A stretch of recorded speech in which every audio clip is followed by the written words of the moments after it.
Well, hello everyone, and welcome to my channel. I'm Lorena Creole, and this is the Theme Park Geeks and Divas podcast, where I get together with my fellow theme park aficionados, and we just chat about the news and other stuff that's cracking in the domain of theme parks. So, without further ado, how are you all doing? Doing good. Doing good. Amazing. Very Oh, good, thank you. well, I'm so glad all of you guys could make it. We've got Alan Ing of Film Threat right there below us. Hey. Next to him, we got Theme Park Casual.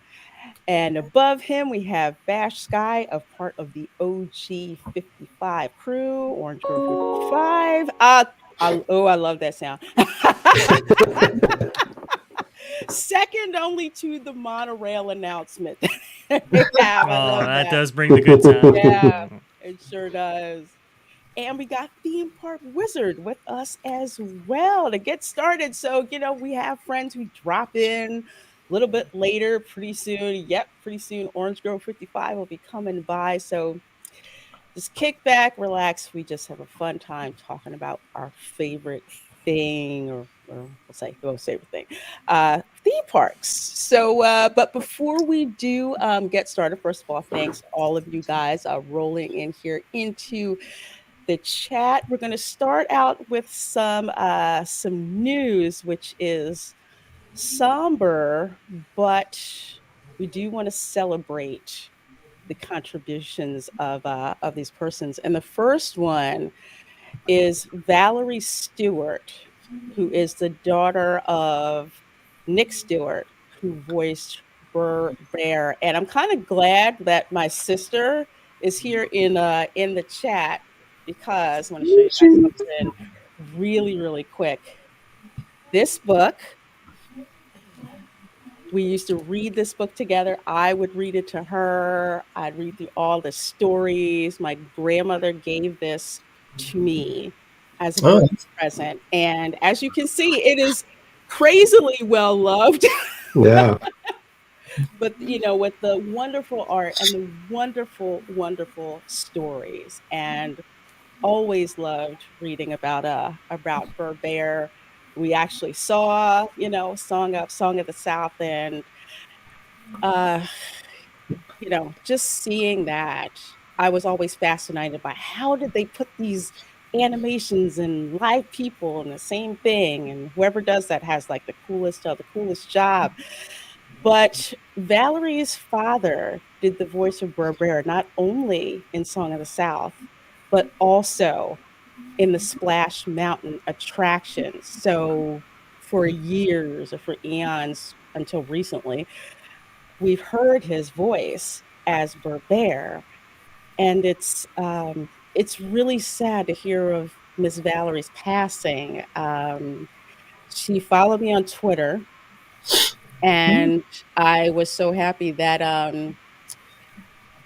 that WDW Pro, for those people who don't know, got to interview Miss Valerie for quite an extensive period of time to learn the facts and the myths about her father's work and everything around Song of the South. So I know you guys on the channel, if not before, I've heard recently about Miss Stewart.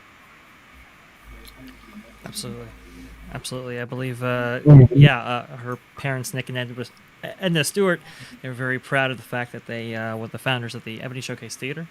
Know that for a fact there. Yes. Which, well, there you go. Yeah, you got it there, right? You know what? This is God, sorry, let me interrupt you. No, this go is ahead, actually please. the father from Good Times. Oh, I love that show. Yes. Wow. Sorry, that just blew my mind when I saw that. From what I understand, she was an incredible woman, and it's so wonderful that Pro was able to, get some of her final words on in recording, and that we can actually play her thoughts back in these very interesting times that we live in. It's it's a fascinating way how the world has changed. But Valerie Stewart was a Stewart in that, and it was really tragic to hear about her passing.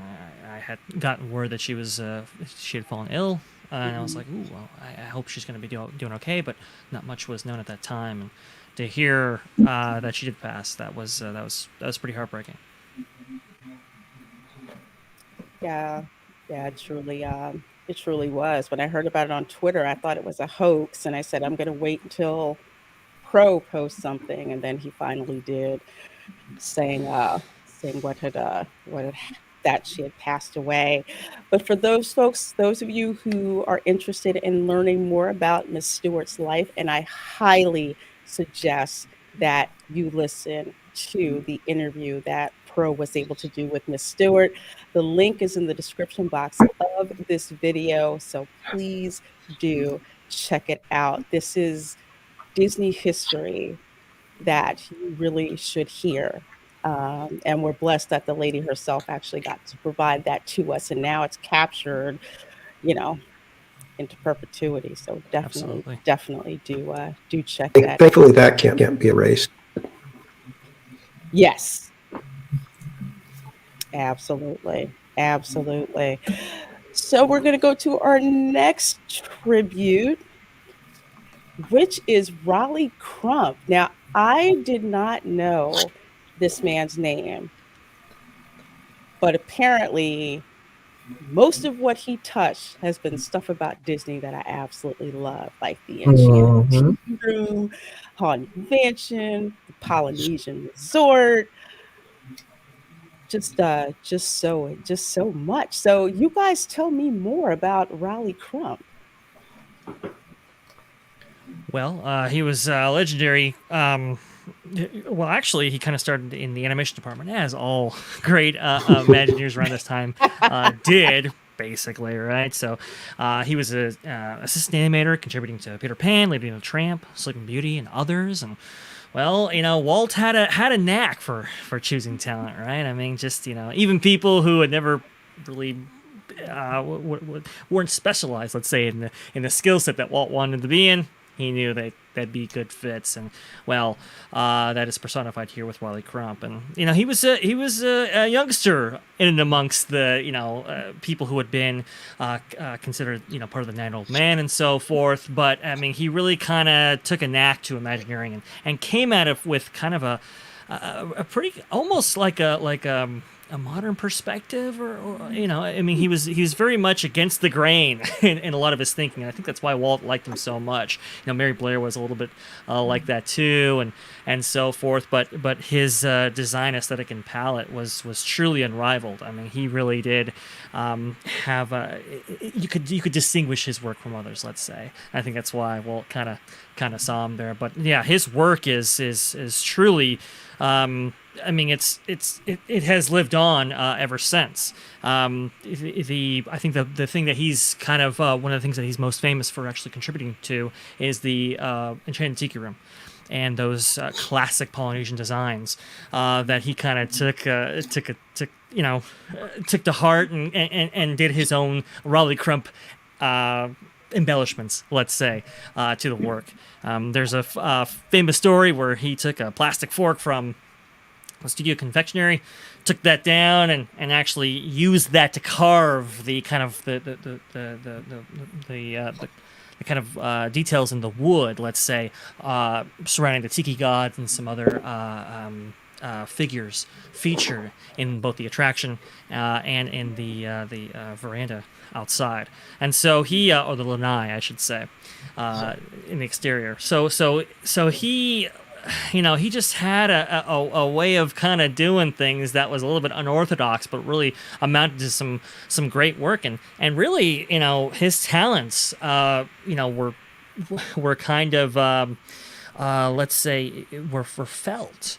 in ways that people don't necessarily realize. For a lot of like the weird stuff in the Haunted Mansion, for example, he had a concept for a museum of the weird that unfortunately was never actually seen. But you can actually see some of those concepts in the Wonderful World of Color special on the Disneyland Tencennial.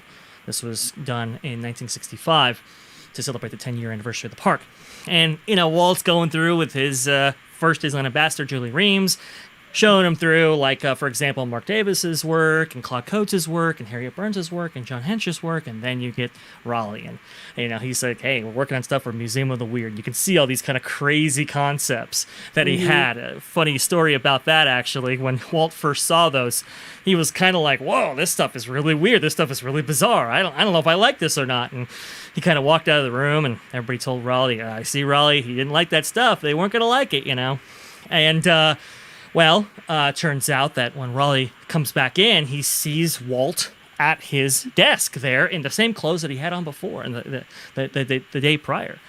And Walt says, I couldn't sleep last night. I couldn't get these images out of my head. And Raleigh was stunned. But Walt said, you know what we're going to do, Raleigh? We're going to take these concepts, we're going to put them all in an attraction of their own as a complement to the Haunted Mansion. And that was the Museum of the Weird concept.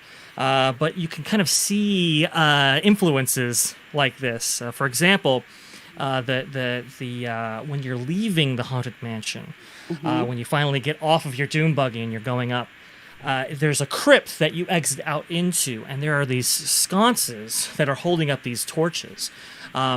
If you look at them, they're actually arms that are holding up those torches. I did notice that. It's one of the weirdest things that I've seen, but yet one of the coolest things that I've seen. I've even seen bookends that they make like that. I think they sell it in Memento Mori. They're so cool. They're so amazing, right? Those kind of things, that's Raleigh right there.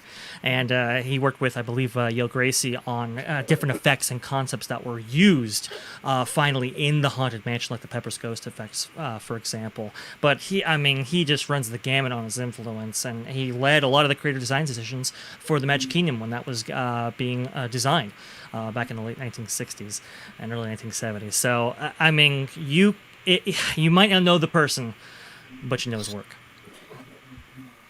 And that is like so amazing, because the Tiki Room, it's so weird that you can't help but love it. At least I know I can. And for like friends of mine who've seen it, they're like, yeah, it's like nothing else we've ever really seen. So I find it interesting that this man is responsible for so many things at the Magic Kingdom that have just been absolutely precious to me. The exterior of Small World, for example, a lot of that was his design influence, especially the clock, and and I believe it's represented in Magic Kingdom's version, but especially Disneyland's version. It's like inside, because we get too much crazy torrential rain now. That happens, but that little show that happens with some figures that actually pop out every I believe 15 minutes, is that what it is? At least an hour. That is all Raleigh Crump right there, and how he was able to integrate those designs into those famous Mary Blair pieces behind it and so forth, and match her kind of unique style itself. I mean, he was great in that. And Casual, you were telling me that after he was working with WDI, well, shortly after Walt's passing, he then left WDI to work for Knott's and do some work over there. Can you tell us more about that? Yeah, he worked on Knott's Berry Farm's first ride, which was Knott's Berry Tales, and he basically took a story that had, and he wanted to keep going in the fantastical. It was gypsy type of story, because it used to be a gypsy camp area of the park.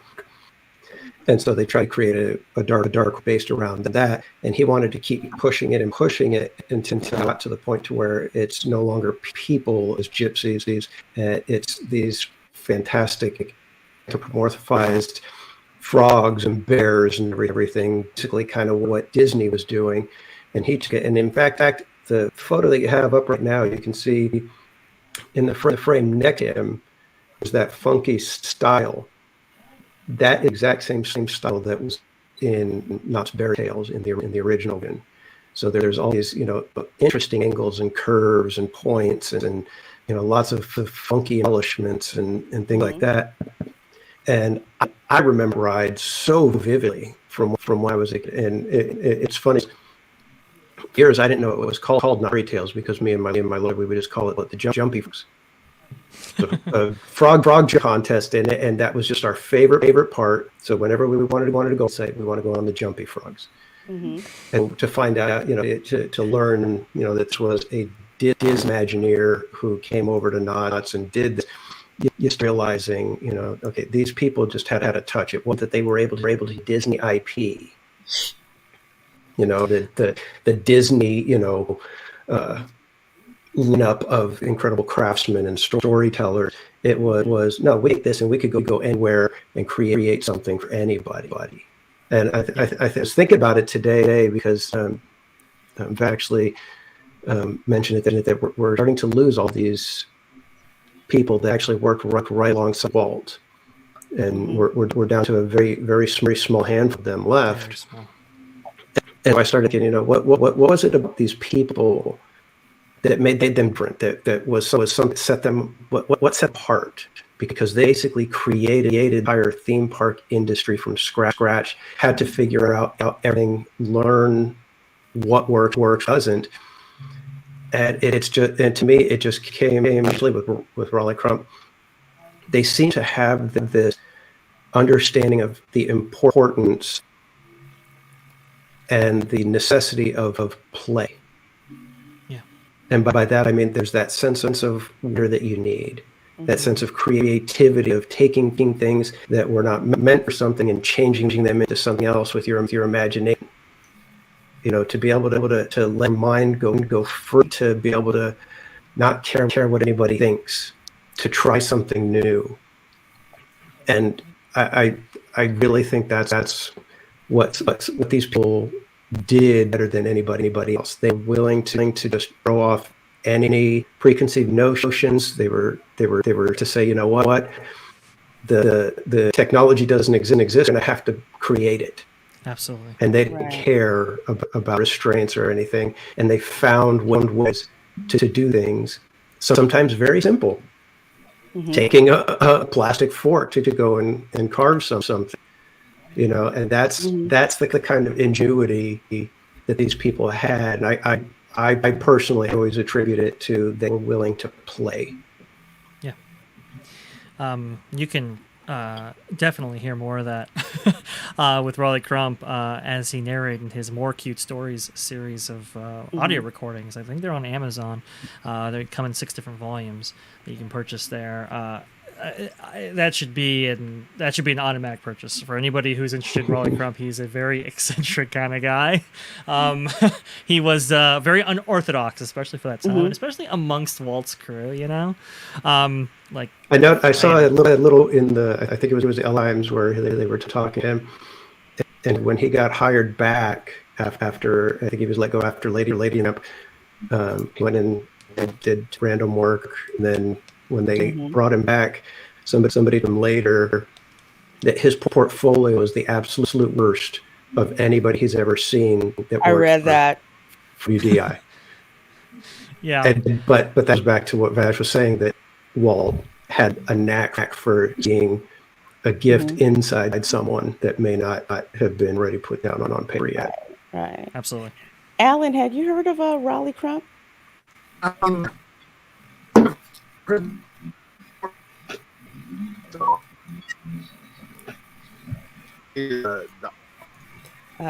you're kind of roboting. Alan, we're here, getting some connection issues. Is it better if I camera on? Slightly, yeah. Slightly, okay, maybe it'll catch up. But yeah. Ooh. Yeah, it's still not going. You may have to disconnect and come back in. That might fix it. Give me like yeah, take your time. Take your time. Yeah. Take a few minutes. It is perfectly fine. It's perfectly fine. Yeah, absolutely. But this, I'm telling you guys, this Imagineer, like he was unique. I believe he, even at that time, he was doing a little bit of the little bit of the Well, gleam there, which was like, that was a big faux pas. Dick Nunes was not the kind of guy to do any of that stuff if you knew about him. But Raleigh Krupp, he was his own man. I tell you, it takes people like him and visionaries like him. That's the difference between Imagineering and just design. You see something that others don't, and you put that vision out there. You take that particular risk. And to me, I mean, granted, I am not an artist. I'm an engineer. However, I can appreciate something that looks different. Like I was always wondering why the statues in the tiki room look the way that they did. It was just something I hadn't seen before. Now I found out he used a darn fork from the cafeteria. It's so genius. It's like a MacGyver type of art, It's just That- so cool. Go ahead, Casual. I was going to say I haven't seen anything for it, but to me, it's like you can see that Tim Burton massively influenced by Raleigh Oh Krupp's yeah.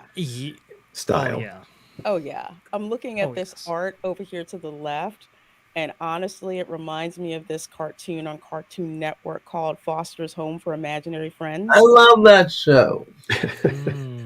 That art is crazy. That show is flipping hysterical. Although the bunny on there kind of reminds me of the White Rabbit from Alice in Wonderland, but it's the same kind of, literally, it's like Raleigh's art and Mary Blair's art smashed together. Yeah. It's something else. Which, if you want to see that in a theme park, ride Small World. Yep. That's There you a go. lot of that. There you go. Well, there's 11 of you guys in here. Thank you so very much. I see all the people. I see Kobe Good's in here. Theme Park Casual saying hi to everybody. Goof435 in the chat. Let's see. Gary Banjo Sandwich Worthington snuck in there, as did Sakurat 315. So we are actually going to skip over. I'm going to kind of let this play when I talk. So yes, as a pass holder, I got to check out Tron Lightcycle Run. So I've been waiting on this attraction For 5 or 7 years. Yeah, thought, hey, it's gonna open for the 50th, right? No. Didn't quite make it. Just short. I was literally planning on a trip just for the 50th to ride Tron, and that didn't happen. So it's funny how it opens not too long after I moved down here. But I've been seeing it. This is probably, actually it is. It's the first attraction that I've seen built from the ground up. Guardians of the Galaxy, they basically overhauled Ellen's Energy Adventure. So there really wasn't that much to see until they started putting elements outside. But with Tron, I got to see the construction from the ground floor. So what you see now, of course, is everybody walking in. You've got this huge, canopy, and a lot of Daft Punk playing. Hell yeah. Which I do not mind, because while I did not like Tron Legacy, that Daft Punk soundtrack was fire. It was absolute freaking fire. Absolute fire. So there's kind of folks that are walking in. There's like a photo op. I think we just passed it. Did we pass that way?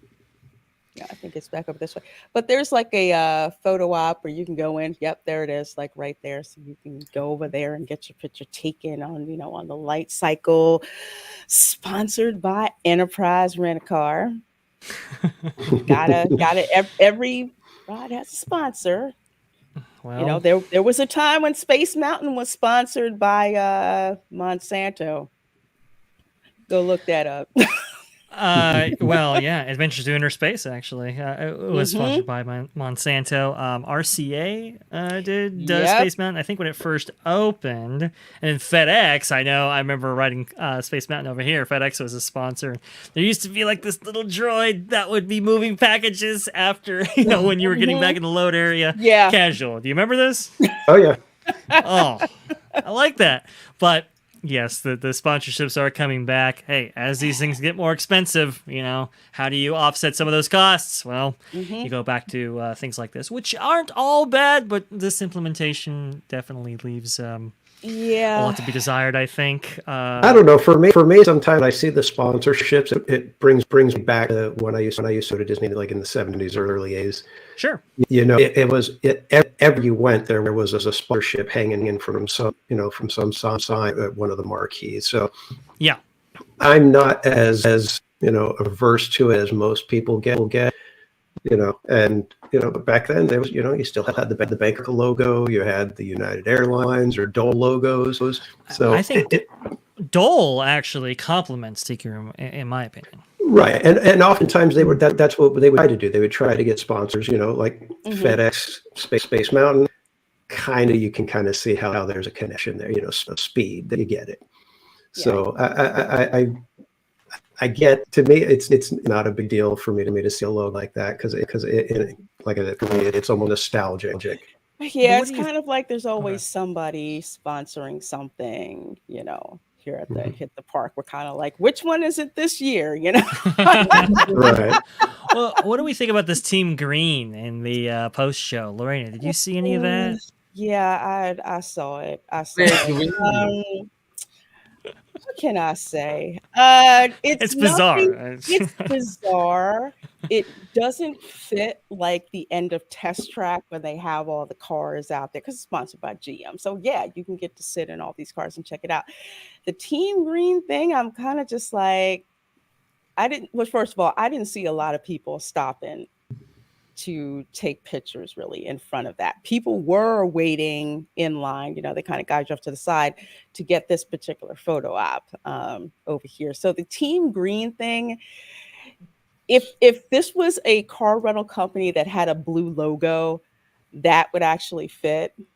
But the green is kind of like super Well, see, if you're going to do something like that, what they needed to do was let each individual rider select what color they want their cycle, and have the LED light green. And if they want to Team Green, Team Red, Team Gold, or Team Blue, and then then at the end, it's Team Green, and it makes sense at that point because you've had people choose, and now it's Enterprise obviously is going to choose Team Green. They're going to have their little showcase of green stuff. It at least makes. So yeah, I think I don't know. That's me just kind of off thinking and going, hey, I think I would have liked that. Yeah, it was just the way that the color shock was. It was kind of like, it doesn't really particularly fit. Now, Lorena, what'd you think of the pre-show? Because that looks pretty cool. Let's see. The pre-show, how would I say, it was much too short, but the effect was really cool. I did like the effect on the inside.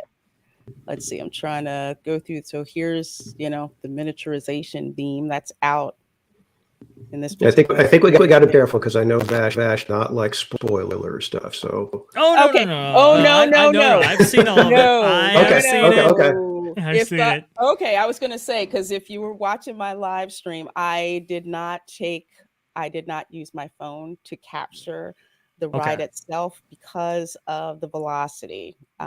Guardians of the Galaxy, that was much slower, so I could do that, but did not want to risk it on this particular attraction. So you got to hear me and everybody else on the ride as we were like screaming quite happily and everything as we were going around. So let's see, I'll let you guys walk through the corridor here. So this is when you finally get inside the building, and let's move it over. It's actually really short distance. I thought we would have a way to go with a longer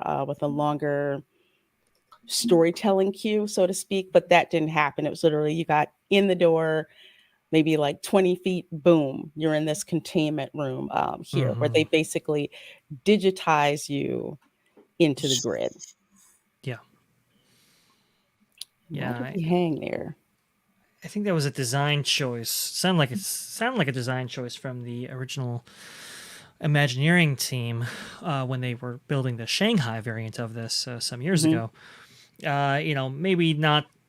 Let's not have it be so story focused. This is, we're creating this for an Asian populace who, maybe not everybody speaks the same language, or maybe not everybody communicates in the same way, and so forth. So let's just kind of go with a more subtle story overlay to this, and it looks like they maintained some of those design features, and which is kind of unfortunate because this experience, I think, in totality, could have been plussed up in some very substantial ways. Unfortunately, they just opted not to, which is kind of a bizarre choice, in my opinion.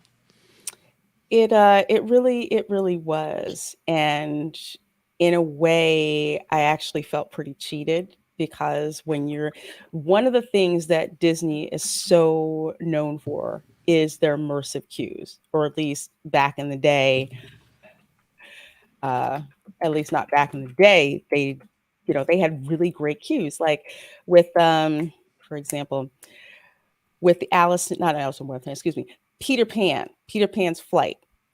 I've waited in line for 90 minutes, but it didn't seem like 90 minutes because you keep going through this elaborately themed queue. And with this, it's like you're outside, looks like you could be outside anywhere, and then you get in and boom. That's just it. There's like a lighted hallway. There's like literally about a 20-second pre-show where they digitize you into the grid, and then basically you walk out heading towards, the attraction. Like, here's the lockers right here. I wish they had better instructions about the lockers. Basically, if it's lit up, that means it's open. This is the side where you're putting your stuff in before you get on a ride. Then when you get off, first of all, remember the number that you have. I will say Universal has a leg up on this, because at Universal you can just tap your badge and boom, it opens up your locker. But this one, you have to remember the locker number. So when you get off the ride, the one that's lit up, that's your number. You can tap it, and get your stuff. I saw though Right. someone posted that if you tap your magic band, it'll tell you the number. I hadn't seen it, like, I it saw didn't someone work. post that today. If they tap their magic band, it'll tell you what your locker number is, and then you can just go to it. Yeah, That's it didn't. interesting. Yeah, I didn't know that. But I was able to use my magic band to open the locker. I will say that. That's good, But there because wasn't very good instruction about how to do that. I have heard that they have been having this has kind of been a problematic area, and there are a couple of them as related to this attraction that I'm sure we'll probably get to when we actually get to loading. But this portion right here, I think the implementation is fairly graceful, right? And in theory, should work out just fine. But in practice, especially with Disney's back-end IT infrastructure. Oh, it's we can be just, here all day talking ugh. about how much let's just put it this way. Those of us who were in IT, when we hear Disney mentioned, we all start to laugh and snicker. Oh, it's. I mean, and this is a constant refrain. I mean, casual. I'm sure you've been privy to many of my rants when it comes to IT infrastructure as it relates to Disney.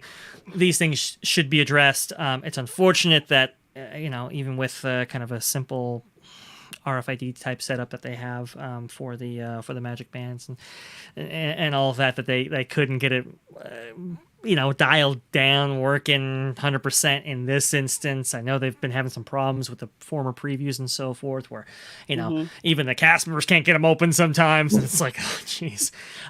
But in theory, as long as I get these kind of technical issues adjusted, I think this might turn out okay. But we'll see how long that takes.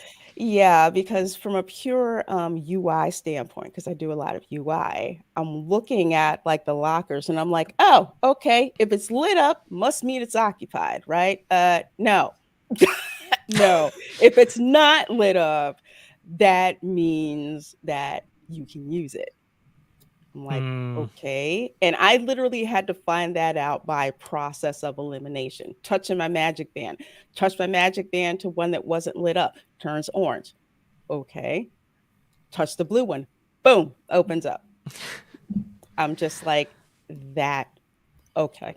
It does. Could have done that a little better, but does Universal utilize a similar design language in how they do lockers, where like the lit ones are? No, because for the Velocicoaster, go ahead, theme park wizard. Oh no, I was gonna say at least here, they do the touch screen where you just touch a screen and then finger. you select like we do the Forbidden Journey with they tells you which ones are open, then it just gives you a number. Gotcha. Yeah. So so you just get. So with the Velocicoaster, when you go in and you're about to, go upstairs to the loading area, you swipe your ticket in front of the reader. Like the team members will say, just go to anyone that's open. The only thing that you have to remember is what dinosaur and the color, which are analogous. So if you can't remember the dinosaur name, you're in red or something like that. Okay. So you just swipe your ticket or, your pass in front of the scanner. A locker pops open you put your stuff in the locker. So then when you get out, exactly, all you need is your ticket. You just scan your ticket and boom, your locker opens back up. So you don't have to remember the number, just where it is. And of course, if for some reason you forget, a cast member, a team member will let you know. But that loading process was extremely intuitive. But this here, you saw people kind of standing around trying to figure out I'm like, I'm an engineer and even this is getting on my nerves. I'm like, I don't think it really took into account just kind of like how you wouldn't have process information. Well, usually, with stuff like this, it's not necessarily, apparently intuitive. They have like video boards before that process, explaining all the okay. No, exactly. Did not do that. Dwarf Mine Train, they've got screens up there. Not this one. Literally, you're in that outside queue, which is not going to be an ideal condition with 100 degrees. Well, I don't know. This is a computer kind of a environment where they have screens with digital representations of what's going to be happening. That seems. Yeah, exactly. Yeah. You would think so. It's literally like you're in there and kind of like, what do I do? And where do I go? There's no preparation. Hey, OG. Hey, how y'all doing? OG 55. Doing good. OG 55 in the house. So glad to see you, my dear. It's great being here. Thank you so much, Lorena, for having me on again. It's always a fun time. Thank you. Oh, no worries. No worries. We're just talking about the Tron Passholder Preview. Oh, cool. So we're kind of going through and let's see, what can I say? No theming for the queue. The queue is basically you're outside, you're in a line, there's a photo op with, replica of the Lightcycle. And you basically go, as soon as you get inside, boom, there is probably a 20-second pre-show, and then you're in the loading area. Well, this is before the loading area, basically. You go to your locker and you have kind of fun figuring out how to get the locker open. Which one, makes the locker open. So And then is you get to that watch the lady curl her hair. yeah. You know what? That was an interesting design choice by WDI, but I like it. I like it's out there. It's like YouTube. It's like I love Daddy you for Josh gotta loading have up that my in there. videos with with ads with the theme park ones. But yeah, so this is the locker. So remember, if it's not lit up, you can open it with your ticket or your magic band. Yeah. So Okay, I well, see. sorry. If it's lit up, this is why I got on my nerves. If it's lit up, you can use your magic band, open up. If it's not lit up and you hit it with your ticket or magic band, it's gonna glow, orange. So Right. there's no explanation about it. You didn't see cast members explaining that, because that would have been way, way, way, way more helpful, instead Can of we do a kind of sign? We can do a sign. letting us figure out how the heck we're supposed to do it. Or like the other attractions, have the info video running on screen to tell people, because this is relatively a small amount of people going through this here. So I can't imagine when you have opening day and people like, I don't know what the heck to do. Where do I put my stuff? How do I open the locker? I can't open the locker. I can't find my locker. I can just see that as a real kind of like inconvenient activity. Is it just me, or does this part of the queue remind you a lot of Disneyland Space Mountain? I don't know why I'm getting that energy. It does. I like it. It's nice. A little ramp into the Right? definitely on space. Ramp, It's a slow little space. I think it's down, and then they have the cars and everything. It did remind me of that, but it also reminded me of Test Track too. yeah. And I'm going to talk about that a little bit more. Are body cams allowed on this ride? I did not ask. If you have a body cam, probably, because that's close to your body, or if you have like a GoPro, but holding your camera in your hand, I would not advise it, which is why I did. I think Braden from Mickey Views actually cleared this up, because he was invited to a cast preview and he wanted to record it and so forth. Can't do the head mounted cam. That is not allowed. Okay. Can't do the handheld for sure. That's also not allowed. Yeah, you can't do it at all. Officially, from what he was, what he gathered, officially they're supposed to allow you to have a chest cam. Right, Yeah, as long as it's strapped down, tied down. Yeah, but that's he said that the training on that was a little bit inconsistent. So, sorry, Gary, your mileage might vary, unfortunately. Yeah, I would honestly say that's probably going to be the best thing, considering the velocity at which this coaster goes. It is definitely faster than Space Mountain. It is definitely faster than Cosmic Rewind. Wow. Obviously slower than the Velocicoaster, I will tell you that, but that's a different thing. But I would not, I definitely wouldn't trust a handheld. I don't think I'd trust a GoPro on your wrist. It would really need to be something strapped to you. Now, Marina, I had one question, and unfortunately, that's going to be my last one, because unfortunately, we had to Wizard and I we got a date. I got a heart out here, but I wanted to ask you, how was loading? Do you think the dispatch times were actually hit? Did you see any complication when it came to guests trying to navigate their way around the light cycle and actually get on? And how was that time and so forth? Do you think they were hitting their marks? No. With getting on, it's kind of weird how they'll put you in a number chute, but when you get to the loading area, it's like you see this little like lighted divider here. They didn't say, because where that divider is, there's cycle seats in the front, there's cycle seats in the back. Right. Which one do you go to? Yep. They don't really tell you. Then there's the issue with loading, which is kind of like with Hagrid's, but not as simple. With Hagrid's, it seems to be really easy. You can kind of walk around the back and to get on the cycle part, and the seats, the side seat to the left, you can just kind of step in. So it makes it easier. So whoever has to step in, the basket part, they step in. You just walk around a little bit to get on the cycle. Right. With this one, I think Alan's back now. With this one, it's like you have to step over one of the seats, one of the cycles, to get to the one on the other side, if that's the one that you're getting on.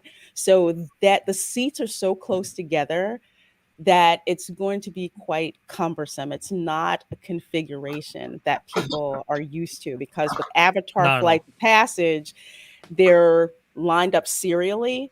So you just walk on, sit on, and boom, you're done. But this is like you have to move over, switch over, then you have to get in the seat, you're bending over, you have to pull the lever back. And then if you have athletic calves, the bar that they drop to, hold your calves in place, you will feel that. It is not very comfortable at all. And I blame the fact that Disney really did not take into account the anthropometrics, which I'm kind of surprised they did not, because that's part of ergonomic design of how Americans and Europeans differ from Asians in design. I mean, if you were any kind of athlete and you have thick calves, it is going to cause a problem. So it's not because of weight, it's going to be with results to your calf muscles. Yeah, and these bars, they flip out, which is a bizarre design choice. In the very same configuration, you could have had them slide down in order to accommodate more guests, maybe even more comfortably. But they flip out in this case, and if they don't flip out all the way, and your calf being, a little bit too large to restrict that from actually happening, or impede that's where it's like, oh, well, we got the seat in the back there that you can actually get on and sit in. Yeah, Tom, I'm glad it was comfortable for you. For me, it definitely was not. It was tolerable, but you shouldn't have to. The ride should be designed to comfortably and safely keep you in place. And that's an obvious design flaw. When people start to hear about that, and they experience this ride, they may be very loath to try and experience it again. So what I foresee is Disney will probably wind up retrofitting some of these to accommodate that, because that really is not a very comfortable feeling. And as a matter of fact, kind of detracted a little bit from my experience with the attraction. Yeah, the vehicle can make or break an experience. I am very claustrophobic, so certain vehicles like the Forbidden Journey, I can't do that ride. I'm very claustrophobic in those little cubby holes and stuff. But I love the sad part though is I love the attraction. I think the attraction is awesome.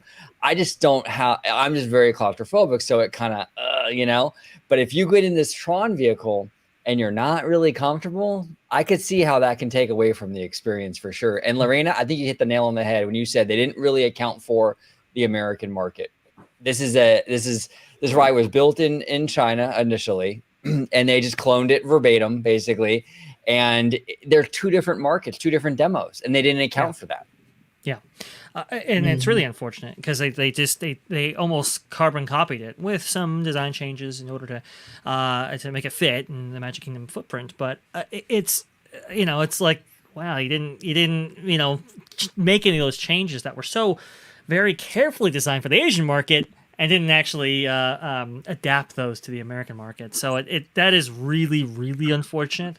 And I've heard that there have been issues related to that and more ever since, which is not good. But Lorena, thank you so much for having me on. This has been very very welcome. And you guys, obviously open invitation always. So tell Pro I said hi. Oh, I definitely will. I will. Like he said, he sends us love, and you'll be getting a link for upcoming video in due time, I'm sure. Thank you. Send him my love too. Appreciate Thank that. you so much. Thank you so much. Thanks, guys. Thank you. Thank you. Bash. I was. Thank you. So please do. You can see Vash, aka Dre, over on the Orange Grove 55 channel. A link to that is in the description.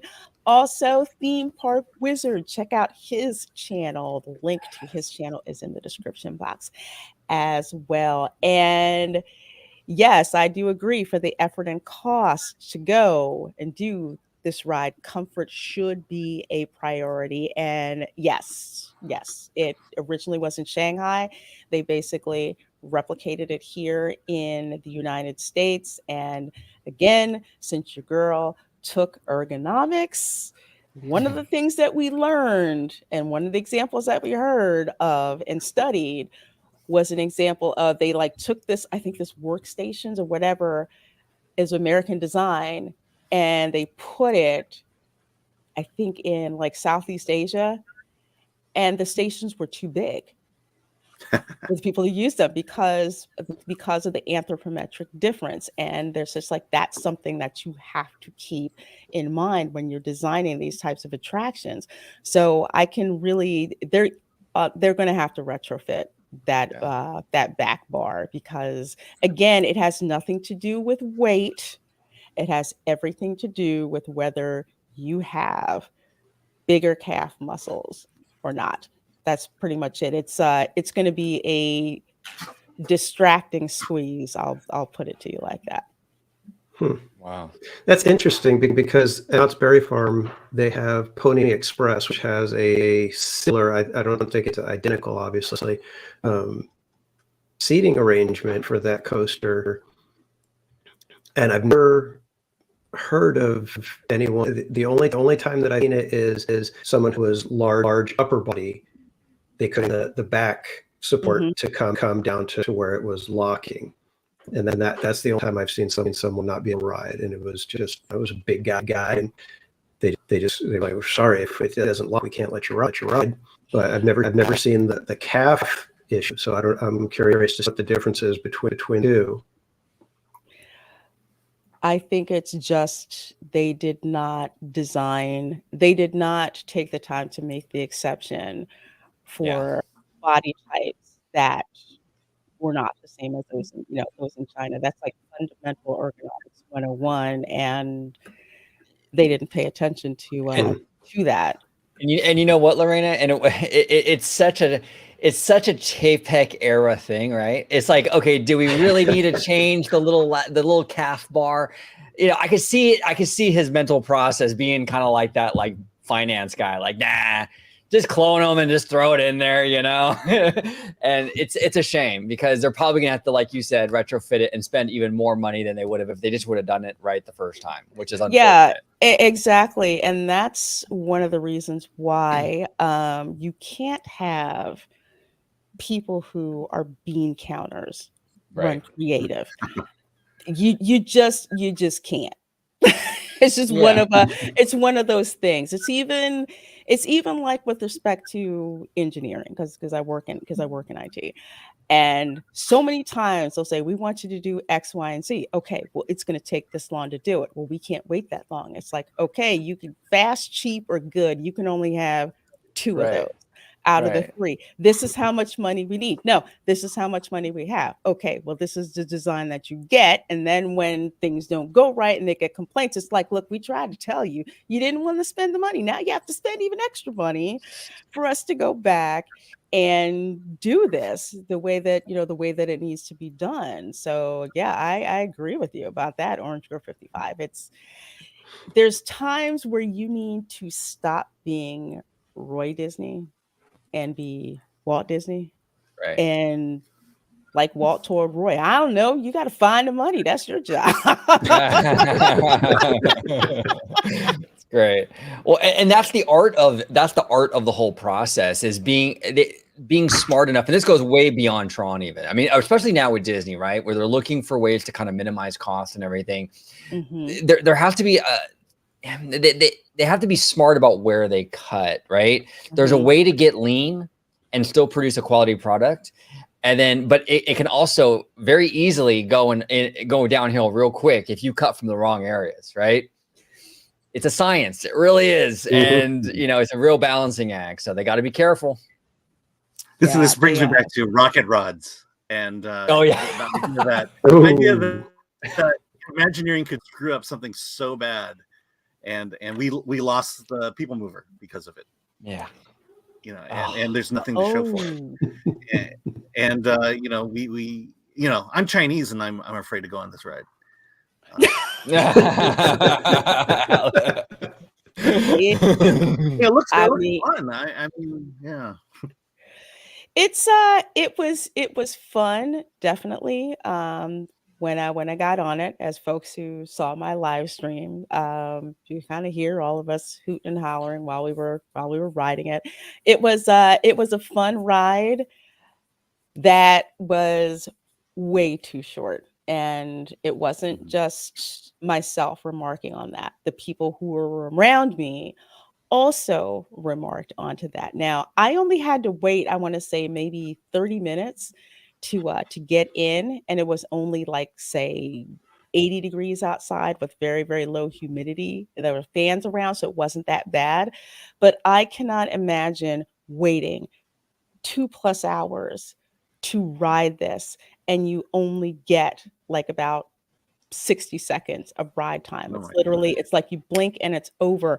And inside, this is the other disappointing part. Besides the fact that there's a lack of a detailed queue, to me that is very un-Disney to have happen. That you have this queue where, granted, Daft Punk is cool and everything, but give us some story about what it is that we're about to eventually experience, and they don't have that. Um, Inside the ride itself, it looks like they took components of the Rock and Roller Coaster and Test Track and mashed them all together and put them inside. There's screens that are going on. You don't really get the sensation that it's a light cycle race, like it's a light cycle race to the death. You hit a wall, you die. You're not getting that impression at all. It's kind of like you're just a tourist taking a, quick trip. And that's pretty much all it is, on the inside. So you're on the inside for a little while, and then you go out under this canopy, and then you come back. Then there's like a projection where they show the gold team in a supposed collision where, they basically crash and burn and you're fine. And then that's the end of the attraction. It's very sad considering how much rich stuff there is to pull from Tron. Like, for example, I know I'm kind of going on a little bit here. Like, for example, Velocicoaster. As soon as you enter the queue, you're hearing John Hammond's voice welcoming you to Jurassic Park. If there's a delay, it's like, some of the dinosaurs are a little unruly. We're going to get that, under control. There's so many things in the queue to look at. You feel like it doesn't feel like you're at Universal. It feels like you're at Jurassic World waiting to get on this attraction. So that's the difference. There's the buildup.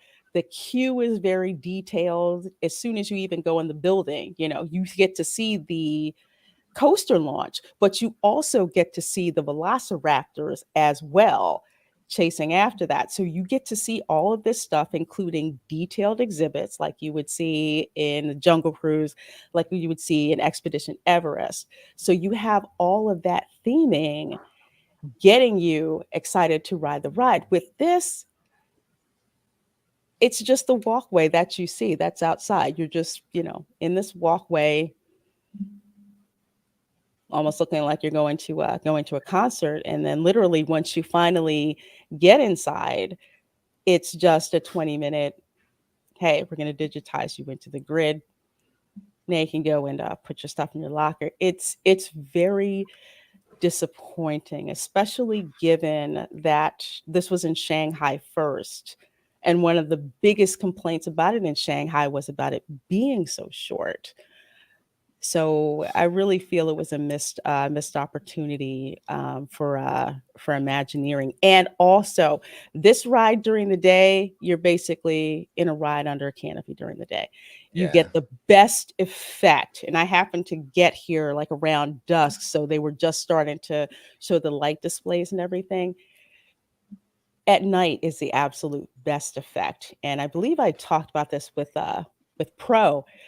You're going to see people are going to say basically during the day, not so much, but at night, that line is going to be crazy. And I really can't see people being happy with waiting super long times, because this is going to be very popular when it opens.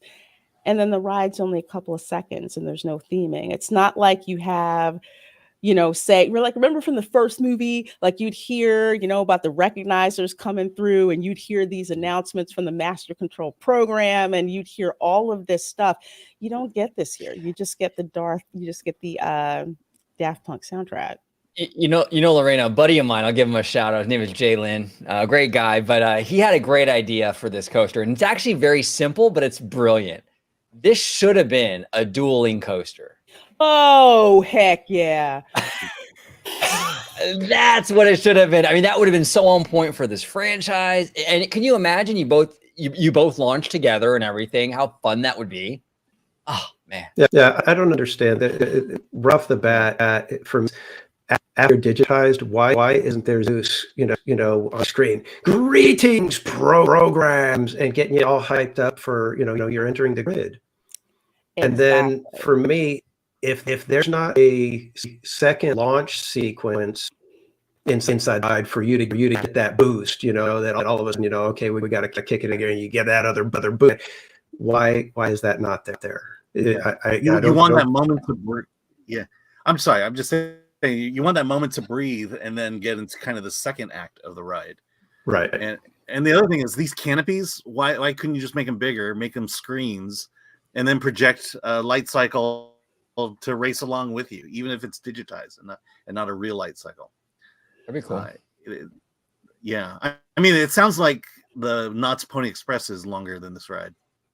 No, Pony Express is. I think that whole thing is a total of 26, I want to say, from launch to stop and ending to get out. I mean, it's It's kind of like that episode of The Simpsons where the kids get on the kiddie ride and it starts off, they're like, yay, and then 2 seconds and it's over. Oh, yeah. That awesome. Is what Tron is like. Were you fighting to be comfortable on the ride at all? With respect to the bar that comes down below your calves, yes. I did not like the pressure of that particular bar. It wasn't.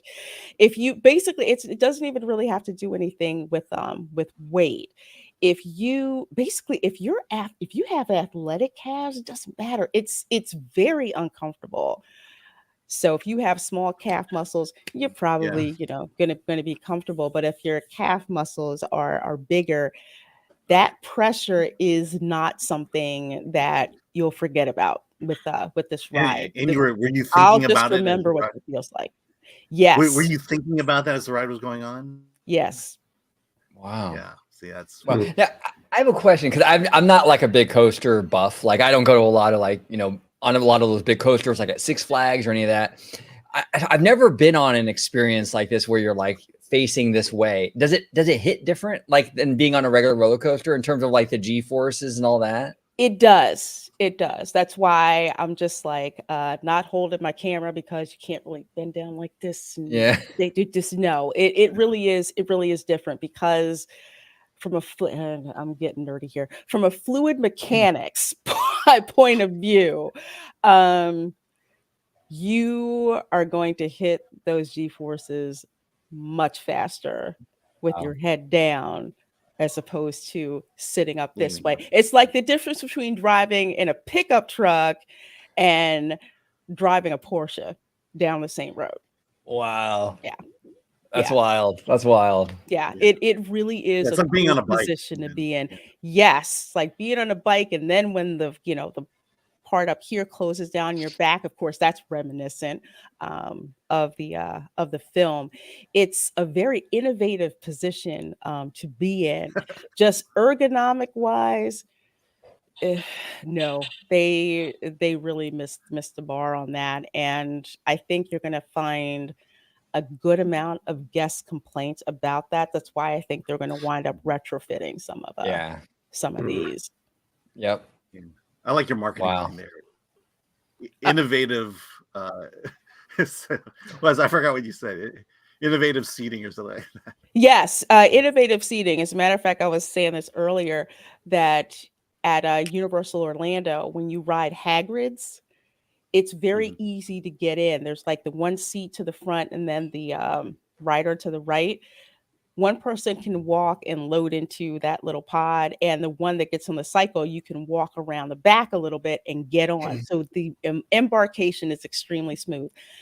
Not the same with this attraction. It's like you're stepping over if you have to get over to the the far cycle, and then it's kind of like wiggling into the seat. It's not a smooth loading process. So I can definitely see there's going to be a bottleneck there with people trying to get into it, the time it takes to get to the other side, and for people to kind of settle in and right, because it's unconventional, that people don't always realize that you have to basically, in your like leaned over riding position, the back portion, the back support, to come down and lock in on you.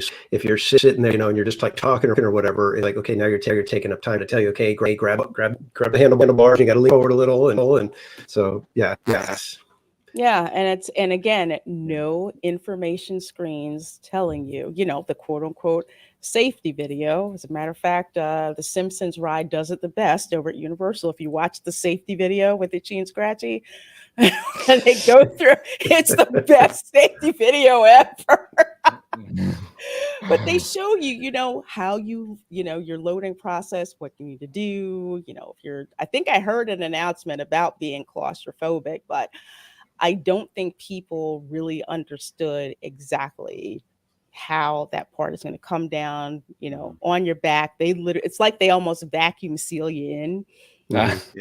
Before you leave on the attraction. But yeah, I mean, I wouldn't wait more than an hour to get on this, because like I said, there's zero theming in the queue, and that's very disappointing, I think, for me. Yeah. But if the wait's less than an hour, I say go for it. But something tells me the waits are going to be much longer than an hour. Oh, actually, I think I know where they put the theming. In the gift shop that you get dumped out of for I Space bet. Mountain. End of line. Usually that's Space Mountain stuff. No, now it's all Tron related. Yeah, That's where it went. Well, at least That's where it went. They went to the merchandise budget. So let me ask you, I assume there's only one car at a time going. Yeah, one train, yes. One train. Okay. And then is there just a single load and a single unload dock? There's two sides.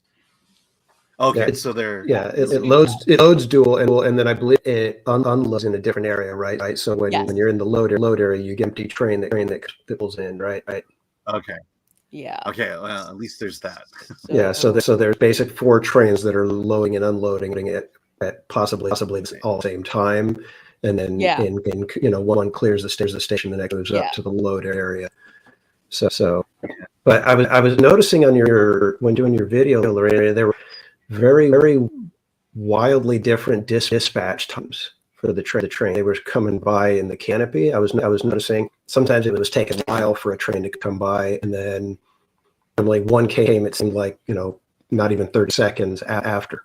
So it's like you can see that there's going to the dispatch times are going to be very widely disparate between, just depending on who's getting in the vehicle.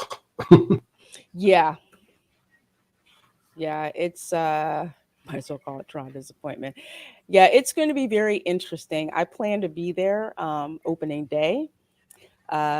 Not even thinking I'm going to get into the virtual queue, and I refuse to pay Genie Plus to get on it. But I will be there opening day, so you can see kind of like how things are going. I don't think this is really going to be a smooth first day. type of Wow. type of I thing. imagine there's not going to be a lot of people going on it by the end of summer. No, I think word is going to start to get out that it's just like, look, let's put it this way. I've waited 2 hours to ride Space Mountain and did not feel cheated because it is just so cool from the time you get in and all the stuff that's there, in the queue. Again, it gives you that anticipation and that excitement just from all the Imagineering details that are there. With Tron, no. And I'll say even Guardians of the Galaxy, they even got it right with their queue. The queue is great. Well, yeah, I haven't been on that one, but I've seen it on on videos and what have you. And that teleportation room looks pretty dope. Right, they have some cool stuff in that one. You know what? It's funny with all the Guardians stuff. Like our Mission Breakout is also a ton of fun, really well done. You guys got Cosmic Rewind, really well done and fun. They seem to nail the Guardians stuff. I don't know why they have such a hard time with other stuff. I don't know. I don't know if maybe James Gunn was deeply involved, kind of like I want to say how James Cameron was involved with Pandora, World of Avatar. We're actually going to get into that in a little bit. But yep, that is the Tron attraction. That is my totally unfiltered opinion. There were a lot of missed opportunities with this, and I just think that if you had a group of Imagineers who truly dropped themselves into the world of Tron, we would have gotten a much better experience. And it's a shame because Tron, man, people spend money for Tron merchandise. Oh yeah. Well, and I feel here's like the bottom line. No, I was just saying, here's the bottom line, that if by the end of the ride you're not saying to yourself, I got to do this again, then you have a failure of a roller coaster. And I feel like you're not feeling that way when the ride's over. No, Guardians, when I did the Passholder preview, I literally went to a cast member and said, is it possible I can ride again? and you could tell she wanted to tell me yes, but she's like, no, we just have so many pass holders who, preview. I'm like, I understand. But literally getting off that ride, people were like, oh my God, this is so awesome. I want to ride it again. This one, nah. Well, and Lorena, and I might be wrong, it seems like you spend most of the time outside and very little time inside. And I feel like with Tron, it would have been better off kind of reversing that and having most of the time inside. There's no outside in Tron. Oh yeah, true. Right. That's true. But like in a theme park space, though, it just seems it would have been a little more aesthetically pleasing, not to have all the giant coaster beams, and support structures. It would have been a little better to have it mostly indoors, and then you can control the show. Then it's always nighttime, basically. It's a little more controlled of an environment. I don't know. Interesting choices here that they made. That's for sure. How's the entrance to this ride not an arcade, by the way? Yeah, see, that's that'd be cool. That's the other thing. Alan. Where's Flynn's arcade? I know. We don't see that. And that could be the whole queue, is you enter an arcade and then you get de-resed and thrown into the world of Tron here. And that's fairly simple. And that story element is missing for this. And also being outside, I just cannot think. This is asphalt. I can't even imagine what this is going to be like in the heat of the Florida summer. It's not going to go over well. It'll be like the first year of Animal Kingdom. Yeah.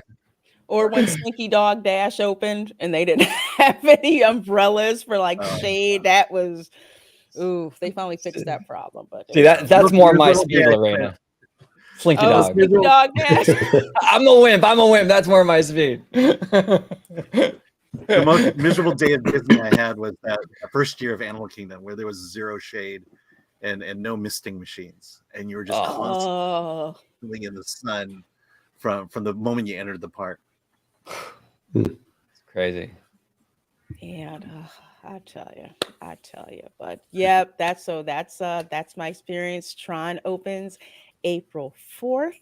Um, Good luck trying to get a get a virtual queue reservation. It's probably gonna all be gone in like 2 milliseconds, but I'll show you what's going on when we're there and everything. So, Alan, you got to go to Yeah, South by Southwest. yeah. In fact, I just landed this morning back Oh home. wow. So I was there since Thursday or Friday more. But yeah, but Friday was the big day. Josh tomorrow had a big presentation about basically storytelling and Disney parks.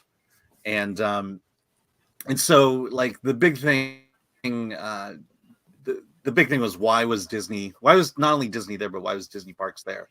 And he just basically explained that South by Southwest, the film festival, is about storytelling, and it's it's about independent storytellers, and he just felt like that brings kind of melding, finding inspiration for storytelling from Disney and from independent storytellers was kind of the right match. And so he did kind of a mini presentation. I don't know if you've seen it or not. But yeah, he just talked about, this is probably the most I've ever heard a Disney executive talk about Walt, and just That's cool. the reason the park was built, and the reason the spirit in which he hopes to maintain the storytelling element of the park. Clearly, we're going to question that based on the Tron ride. Tron ain't it? But yeah. Well, and it's interesting. Did you Oh, I'm sorry, Alan. Go ahead. Go ahead. No, go ahead. Oh no, I was just saying. Speaking of Daddy Josh, he was at the Oscars with Bob Iger. Is that a hint that they're looking at him for possible CEO? I don't know. It's kind of weird. He was at the Oscars. Yeah, I mean, I went to the press event afterwards. There's a press party, and Josh was there, and I got to actually meet him and talk with him for a few minutes. He's if anything, he's a really nice guy. Like he was just talking to people, mostly these Disney bloggers, and I remember it's like, yeah, I just want to kind of chat with him a bit, and I was standing there for a couple minutes, and it didn't seem like the conversation he had was going to end, and so I kind of meandered off, and then when I circled back, he was talking to someone. He saw me and just got out of that conversation and talked to me personally. So I thought that was cool. At least he recognized that I wanted to chat with him, and he was there. And yeah, and so basically my conversation with him was pretty softball stuff. It was just me telling him how much, like I'd been a Disney pass holder since the $99 pass came out. How we used to go to the park all the time. Then I mentioned I haven't been back to the park since the pandemic. Kind of hoping maybe I could get like a VIP pass going in for me and my family. Hey, doesn't hurt that. Alan's working all the angles. Just gonna whip out a little bit. Here you go. Go have a fun day on me. Yeah. So I'm going like I haven't been there since the pandemic. He goes, like, man, you gotta go. You gotta go. Yeah, there's new stuff there. Yeah, you gotta do it. I go, yeah, and I haven't been to Disney World since my daughter was born. He goes, well, you gotta go there too. Okay, he's not gonna give me anything. No. No. Yeah. And then we did that, and then our conversation got into just why was Josh there in the first place? Why was Disney there? And one of the cool things about I guess what they were doing there is it was very unique because it was a lot of blue sky stuff. They talked about like I think the first thing they opened up with was the Hulk character, the Endgame suit. I'm pretty sure you've seen videos of it, or you may have seen it at California Adventure when it was there. And I was able to talk with the lead engineer of that, and he was just kind of going over the process of trying to put it like that because if you know anything about it, it's 3D printed. So they were this Hulk thing is still very much in development. And they were very concerned about could could a person sustain herself within that suit for a very long time? And so they premiered it at California Adventure at the Avengers campus, and he talked about how much they learned from that experience and how much they had to change that character to finally being able to bring it now to Paris, where they're going to do it for the opening of the Avengers campus over there, unless it's already open. But yeah, I mean, I talked to him about basically, what did you learn from California Adventure that you brought to Paris? And he talked about how they realized that the joints didn't hold up in the heat, in the California heat, and that they had to really work on that part. Like their parts were melting, and it still was not as comfortable for the performer as they would have liked it to have been. And so, that's kind of the iterations they're going through there. Yeah, you could kind of see here, Josh is holding the lightsaber, the working lightsaber that you see, the Galactic Star Cruiser, which he was hyping during that presentation. But that's pretty interesting. Another one there is, that's technically, I guess it is a working lightsaber, because there's no, it grows and it shrinks when you turn it on and off. But apparently, there's only so much juice that thing can handle, and you really can't wave it around like a real lightsaber. And so it's that idea of storytelling and being able to make technology work. And again, they're still working on that one, because I believe on the Star Cruiser, Rey turns it on, and then you see her sneak it down to the ground and pick up. Yeah, it was so clunky. Sneak. Yeah, but the reality, literally, it's like you can tell she put it down and picked up another one. but you could tell that that's as far as that technology has gotten at this time. She can't fight with it, definitely. And they told him, you have 3 shots to use this thing. So he used it 3 times on stage there. Okay. But what are you gonna do? It's kind of like, they can keep hiding this technology, or they can try to bring it in somehow. And I kind of get it. That's where the technology is at the moment, and that's what Imagineering does here, is they push those boundaries. Well, Alan, it was encouraging when you were It was encouraging when you were saying how they rolled out the Hulk, at Avengers Campus, and they learned from that experience what worked and what didn't, and they went back to the drawing board and altered what they needed. I really like to hear stuff like that, because it's like, okay, cool. We're not just going to leave a product that isn't really working. We're going to go back and try to fix it and make it better. I like that. That gives us hope for Tron too, right, Lorena? Like the vehicles and stuff. I think, I think it's like just down or take one train at a time and retrofit it and gradually work it back in. That would probably be the best or easiest plus up, that they could do. So I mean, it's kind of cool. Again, this is one of those experiences you don't get that often, because in talking to the Imagineer, he was just basically saying, we learned things from California Adventure, where we brought it to Paris. And I just basically asked him, well, can you tell me what it was? What was it that you had to learn? And he kind of gave me a look. He goes, okay, I'll tell you. And then I basically said, I just can't wait until Green Hulk finally shows up. I think that's the Hulk we really want to see one day. And he goes, well, that's our job here. And so I think by the time Green Hulk comes along, then they can now address the Tron coaster ride. So priorities. Priorities. It's like we open, be happy, right? Okay, so I'm gonna try to I'm gonna try this share a video thing here. Whoops. And let's see if I can show you some video I took of basically I don't know how much you've seen of these, but it's basically a robotic Judy Hopps. Yes. Oh, yeah, I saw that. So he was cute. It was really cute. Okay, let's see if this works. Okay, here, got it.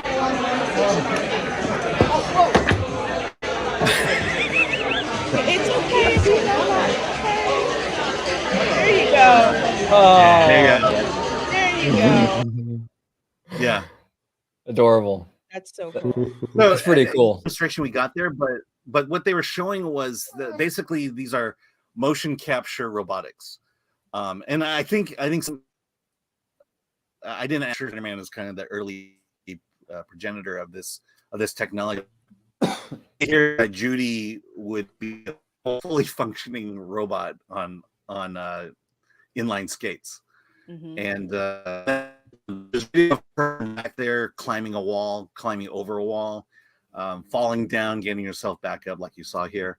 And so that's this is definitely in the blue sky rays, and from the they confirmed that this was Judy Hopps, even though they said, but it is, and this a test of what the possibilities are than any actual use at the moment. So this is definitely in blue sky territory right now. I have a feeling this is probably going to be premiering over at Zootopia in Shanghai when that eventually opens up. Yeah. And the question is, will it Spain when it's there? Because this, you can tell there's, right now they're working on just they're working on, there's a lot of testing going on, and so they're definitely not saying that this is anywhere near in the park. Yeah, it's like there are the R&D, or they'll bring it out, and it's like this is just a proof of concept, which usually means something's probably going to go wrong, but it's okay. We learn. We learn. It's like, when because I've had to work with robotics, and it's just like, man, I hope this thing doesn't crash. Well, there's no exoskeleton or anything on it, so they need to be able to develop something that can allow it to have those folds and whatnot without it banging up the exterior, her arm cracking off in front of the kid. So traumatic. Oh, God, can you see that? Like your arm fell probably off. the perfect character, in terms of size, body structure, and so I think that's why they chose her. Like a lot of the videos don't even have her ears on. But this no. Here's the big thing. Now install AI in this.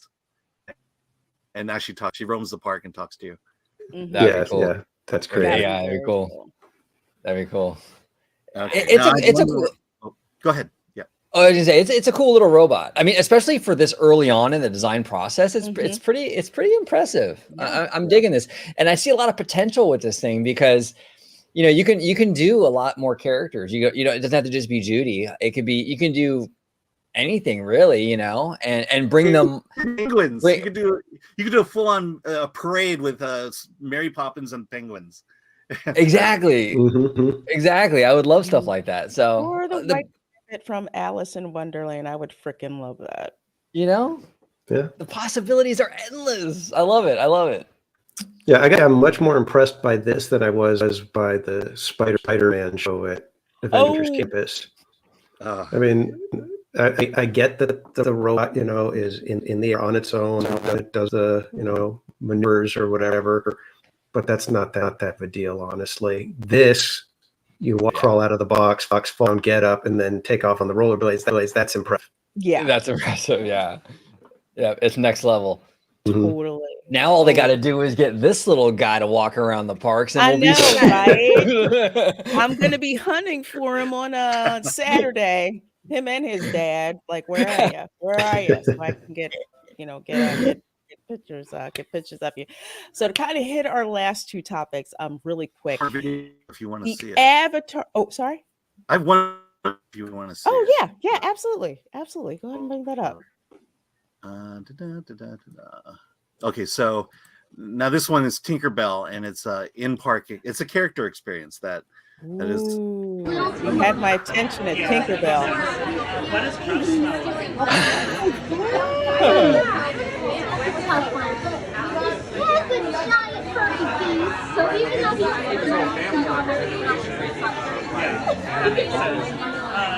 And that's a real person too. That's so cool. That's an interactive character. Yeah, you are talking to Tinkerbell, and she is talking back to you live. Mm-hmm. Great. But Just Just so being cool, able so to little. bring authenticity to the Tinkerbell character that you have. Yes. Mm-hmm.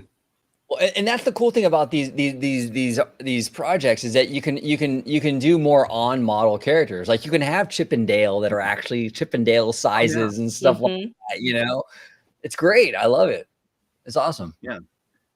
You know, in the presentation, they actually brought this the dome out, and it just basically carried it along, so it's transportable. A cast member Mhm. can walk out, hold this dome, and then kids Yeah. can talk to Tinkerbell.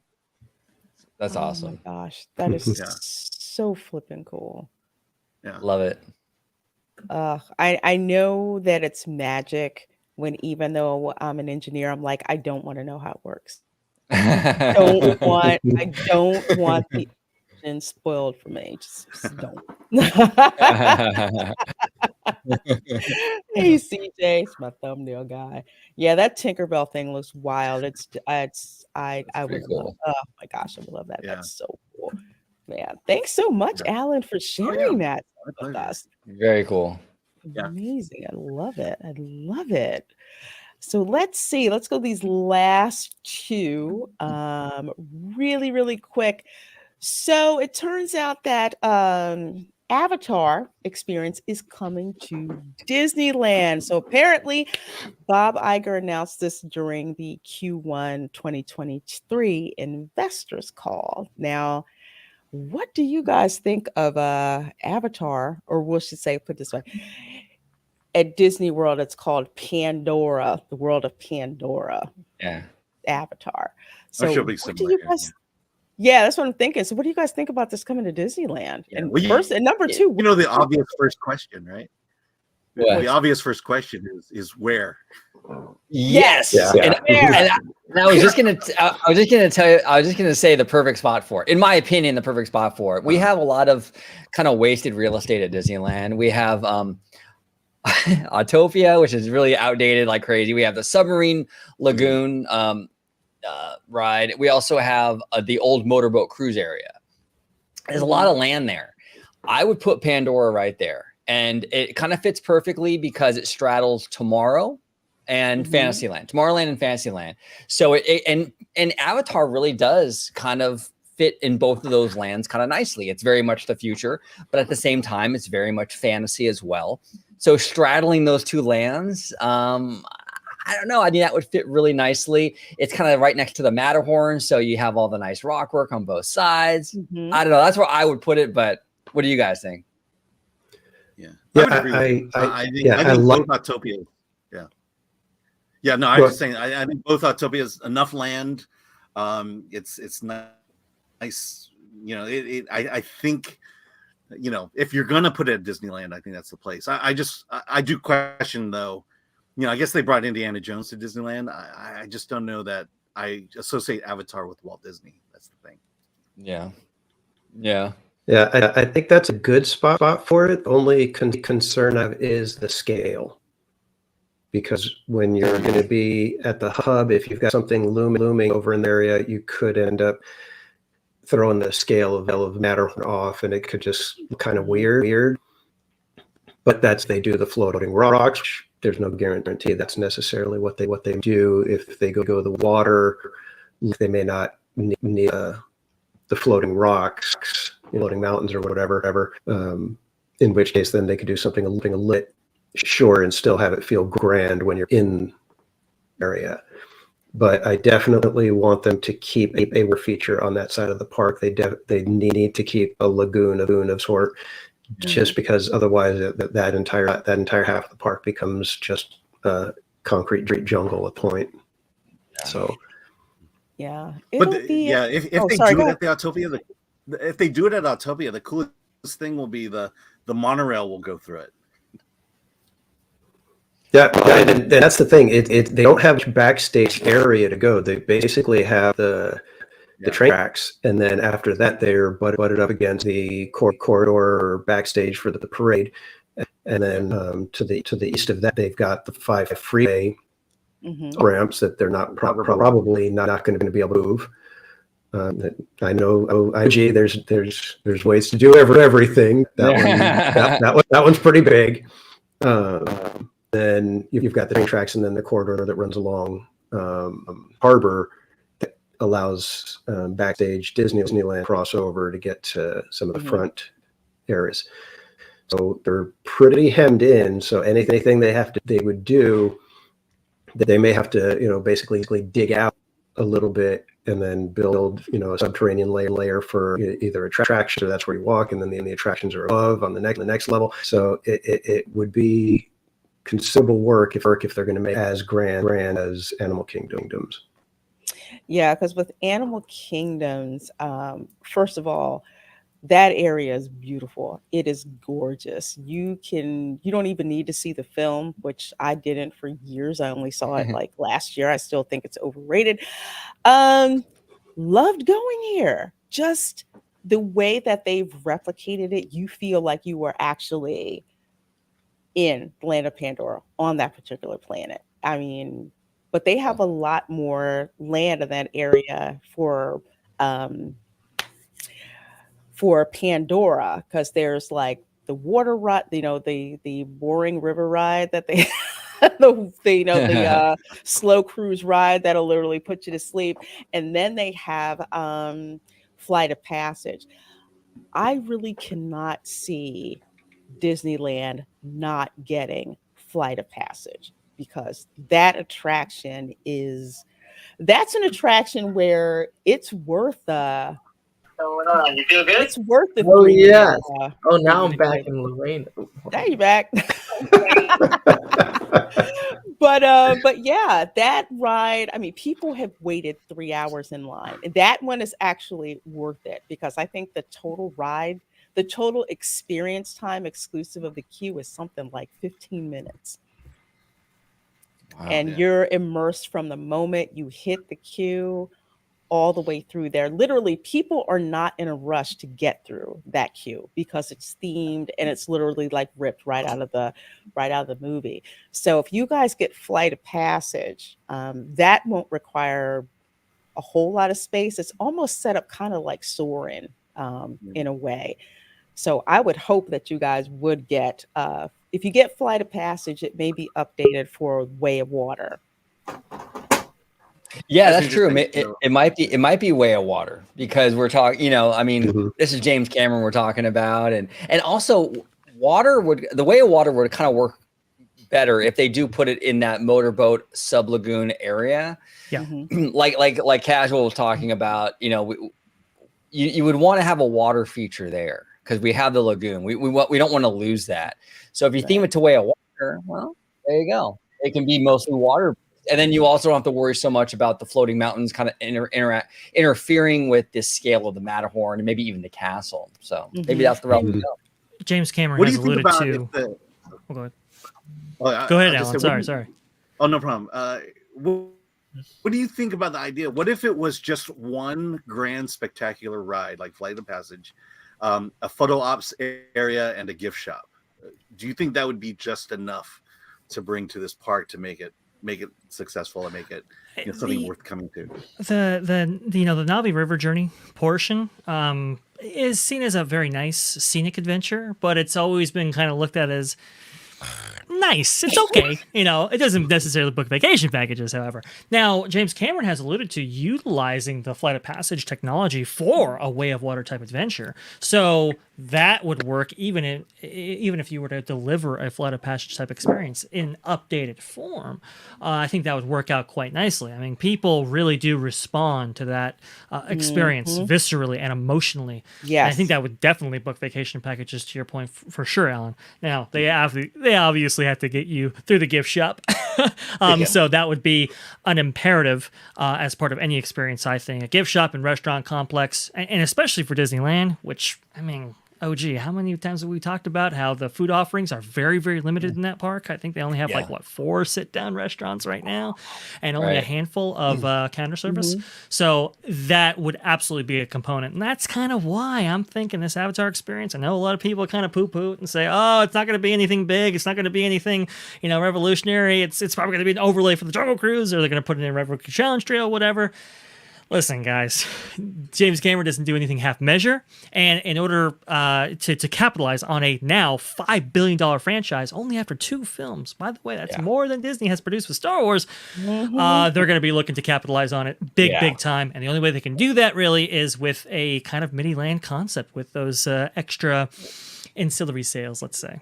Well, You don't and think we're gonna get, Oh, you sorry. don't Go think we're ahead, gonna guys. get for 2 out of this, right? the what? I'm sorry, Alan? Yeah, you don't think we're gonna get but 2 out of this, where it's a full experience. I feel like maybe it's just No. gonna be one. No. Not grand that big. Nah, Yeah, I think that's 14 acres. I just don't see that as part of No, Disneyland I complex think right if you just bring Flight of Passage, if you bring, if you replicate Wind Traders, which is the gift shop, crazily themed gift shop, that's what Flight of Passage dumps you into, and you attach onto that the Satuli Canteen, which is the quick service dining experience, which is freaking cool. They like cook the stuff in front of you. Looks like it's ripped again straight out of the movie. If you just have those 3 elements, it's gonna make a ton of money because that's the part of Pandora. I mean, people walk around the bioluminescence and all of that, but the main thing that people come to Pandora for at the Animal Kingdom is Flight of Passage, the gift shop, and the Satuli Canteen. now. Agreed. And there is enough room in Disneyland right now in order to deliver on those experiences. I believe Pandora, as it exists today, is about 8 acres. The area up to the north of Tomorrowland, next to, as OG, my colleague here, happy to see you again, sir, was referring to the Motorboat Cruise area and so forth, the area around that to the north. That's around 8 acres right there. It's about the same exact footprint there. If they wanted to go into the Pandora direction, which I think they will be kind of leaning into, maybe doing something maybe way of water or even further into the timeline as these new ideas are developed as kind of an updated experience. I mean, obviously Pandora is, it's got some years on her. Also too, you have to think Paris right now. There are 3 expansions going into their Disney Studios park out there. And one of them is Frozen, the other is Marvel, but we all are questioning what that third is going to be. Originally it was going to be Star Wars, but that was canceled. So if it's Pandora, well now you not only just can build 1, you can build 2. Hey, OC Gigan, good to see you, my dear. Good to see you, my dear. Wow. I mean, just from what I've seen at the Animal Kingdom and how people respond to the land of Pandora. It used to be Animal Kingdom was like the park of last resort. Like, we'll go to Animal Kingdom. But as soon as they dropped in Pandora, now that Animal Kingdom is crazy busy, especially that part. So if you Absolutely. guys get like Flight of Passage 2.0, it's going to be crazy. Wow. profitable. Well, and I think we will, because we keep hearing Bob Iger, and I don't think this is by accident. We keep hearing him compare the Disneyland thing, whatever we're getting, to that of Animal Kingdom. And he keeps talking about, he compares it to Animal Kingdom, and then he talks about bringing capacity into the park. That's not a little thing, that he's telling you, okay, this is a significant investment. Now, is it going to be like Alan was saying, like a Batu? Definitely not. We don't have 14 acres to do that, but like maybe a 6 or 7 acre thing. Absolutely. And to your point, OG, D23, the official fan arm of the Walt Disney Company themselves, said it promises to be as amazing to those of Walt Disney World. So they themselves directly compared this Avatar experience coming to Disneyland Resort to what's on offer at Walt Disney World currently. I'm so glad you brought this up, OG. Iger is talking about this in the context of adding capacity, adding more things for families to do. He actually said this initially on February 8th with the initial Q1 2023 earnings call, but he also reiterated those words again at the Morgan Stanley conference just recently, talking about, we have growth potential at our parks. We want to add capacity. And he brings up Avatar at Disneyland when actually talking about that. So Not resort. Yeah. Just Yeah, got to not put resort. it out because Not resort. That's correct. he would have said resort. Savvy enough Correct. to know that if it's going to be not in Disney proper, it always Disneyland resort. Correct. So, And he said Disneyland twice on February Mhm. 8th and at this Morgan Stanley thing. Yeah. And when referring to Pandora, for example, he always says Disney's Animal Kingdom. He never says Walt Disney World, never says, Florida. He's always very specific in the language that he uses. So he's closer to this than some of the other people out there. I think it's going to be at Disneyland. Really, there's a spot to the north, like I said, has been earmarked for expansion in the past. They've wanted to reroute the monorail. They've wanted to do something about the subs for a long, long time, Autopia included. But it's all pointing right there. Well, actually, you know what? Hold on one sec. This is I don't know if you are all familiar with Imagineer Scott Trowbridge, who did Yes. right Galaxy. I'm going to share my screen real quick, Lorena, because this was a tweet that he made. This was a tweet that he made just not even a year ago, back in July, at work, Imagineering Disneyland Never Done. This is the area that we're talking about for Pandora with the monorail, the motorboat lagoon area. Okay. They were kicking the tires. He was obviously working on something. Now, maybe it wasn't Pandora back then. Maybe it was Frozen. It could have been a million different things. But they're, like Dre said, they are looking at this area, and they have been for a while. And he confirmed it. That would be absolutely perfect. Yep. With that particular setting for Pandora, just with the flora that's there in the water. Because at the Animal Kingdom, even though you cross over this bridge, there's something about the construction and about the flora that they have there, where it's like you're on Earth 1 second, and the next second you're like, where is this strange place, that I'm at? So I think that'll be a perfect location. Theme Park Wizard, what do you think about this news? Oh, the Avatar. Gosh, I hope to be blown away. Blown away.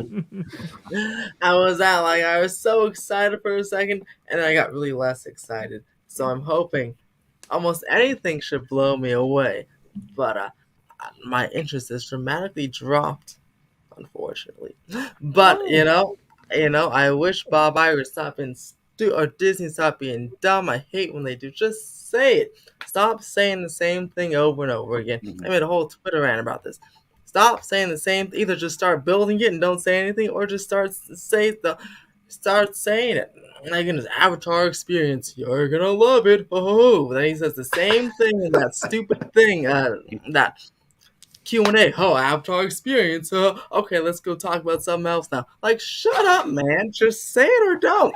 But I just so annoying. I hate that crap. It's so frustrating. I guess you wanted to kind of. Oh, sorry. Go ahead, my dear.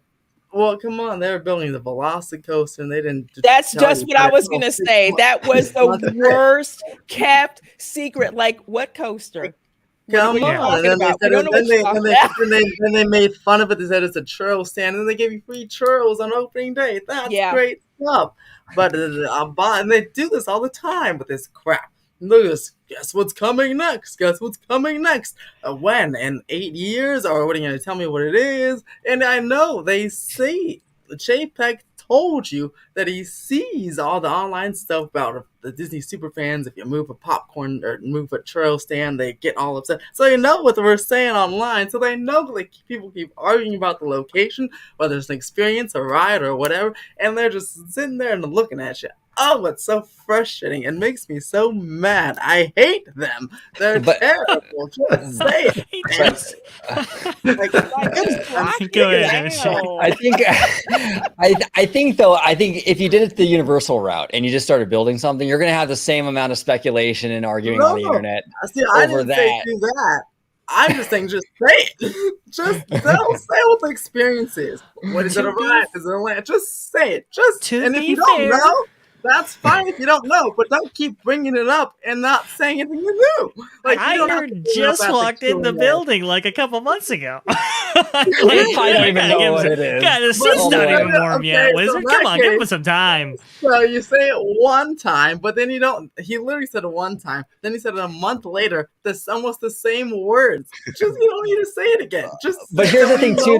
Here's It's a new audience. But here, though. yes, that's that way to understand because Well, we're it's not a new we're audience. They're we're- online. They know what's going on. It's It's World Morgan Wide Web. Stanley. yeah, they don't follow it like we do. They don't follow it like for them. Everyone in that convention, the Morgan Stanley group, those are all suits. They don't follow Diz Twitter. They're not like us. So to them, that's brand new. Okay, but they saw. I know that they're Morgan Stanley, right? But wait, they're Morgan Stanley. They listen to earnings calls, I'm sure, right? He said it on the earnings, so they know, that's and true. he said the That's same true. exact thing. So here's our That's segue to the He didn't next. say anything new. Yeah.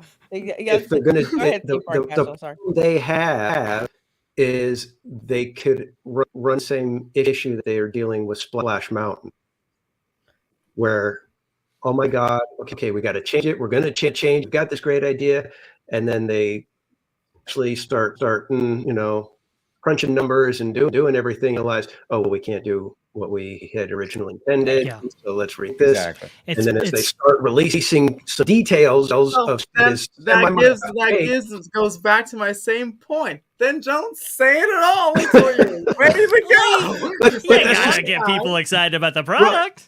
But that's just now that they're time at the earnings call. That's great. The Morgan Stanley people, they know the earnings call because that's their field, so they heard it. I'm not sure about that, but all right. right. But Then- but now that they're listening you stuff go about ahead Splash and Mountain, that it's make a even Destination D23 or something. You say more. You have several months to figure out some details. Then boom, and then there you go. But watch, I bet you on April 3rd, he's gonna say it again, but he's gonna do the same thing. He's gonna be like, "Guess Yeah, what, Wizard. guys? There's an Avatar experience," and he's not saying anything else. Again, and then he's gonna find some time in the summer to do the same thing, and he's gonna start trolling people. 'Cause that's Hey, what we're Disney- talking about it now, so mission Yeah. accomplished, right? I think really with Disney, it just seems to be they like to do this hype thing, which they Right. do, because it's just They like, do. watch our They do. stuff, buy our stock, buy our merch. We got this coming on, we got that coming up, we have this coming up. Hey, you thinking about taking that trip to Disney World or Disneyland in a couple of years? Guess what? We're gonna have this waiting for you. So that's that's just their I MO. bet one of the you things won't even be that they that do. great.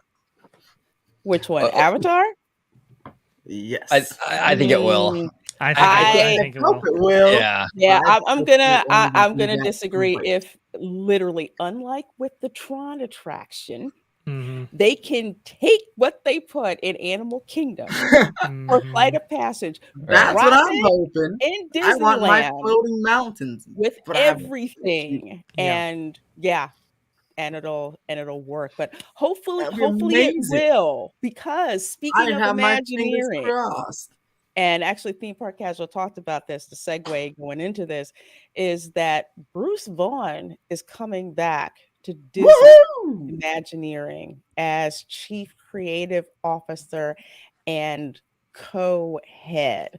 So what did you guys think of this particular news? Because I've been saying it a lot that Imagineering has not been up to par for the past several years, and there's been a lot of talent that's departed from Imagineering, and we've been Unbelievable. getting attractions that are not up to the standard of Imagineering, that that rich history. There's a big difference between what you see. I mean, I love Mickey and Minnie's Runaway Railway. I do. Oh wait, hold on, Lorena. I got something for you. Love it. I got something just for you. Hold on one sec. I must have hit that track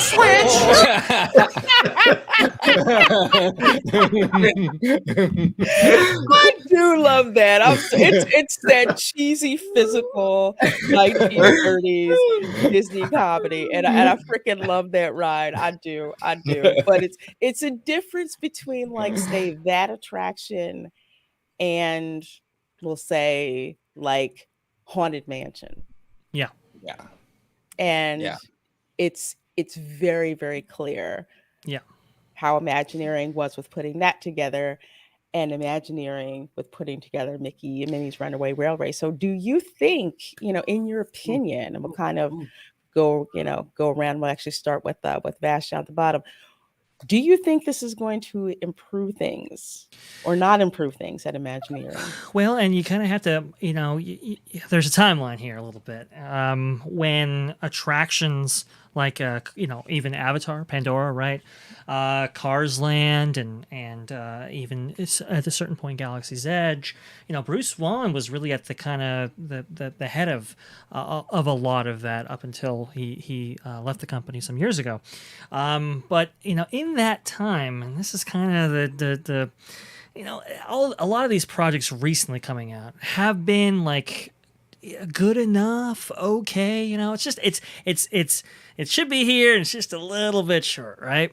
With a lot of this stuff, and I think that influence comes from a couple of things. One is JPEG wanting to control costs, but two, I think it's also the culture of WDI changing a little bit as a lot of these kind of institutional design firms have kind of permeated throughout the halls of WDI. We're starting to see like the Gensler effect, let's say, from Barbara Bosa's former outfit, right? And so they have a certain design language that they yeah, like you see right there, they have in their minds, and we've seen that radiated throughout, some of their theme park concepts, which are nice. They're okay. They're great for malls and recreational places and so forth. But for a theme park, it's a little bit different. Everybody's expecting just a little bit more. Yeah. Unfortunately. And they have a lot of young talent that's come in. A lot of people who are agreeing, coming out from college, actually, are being added to this team.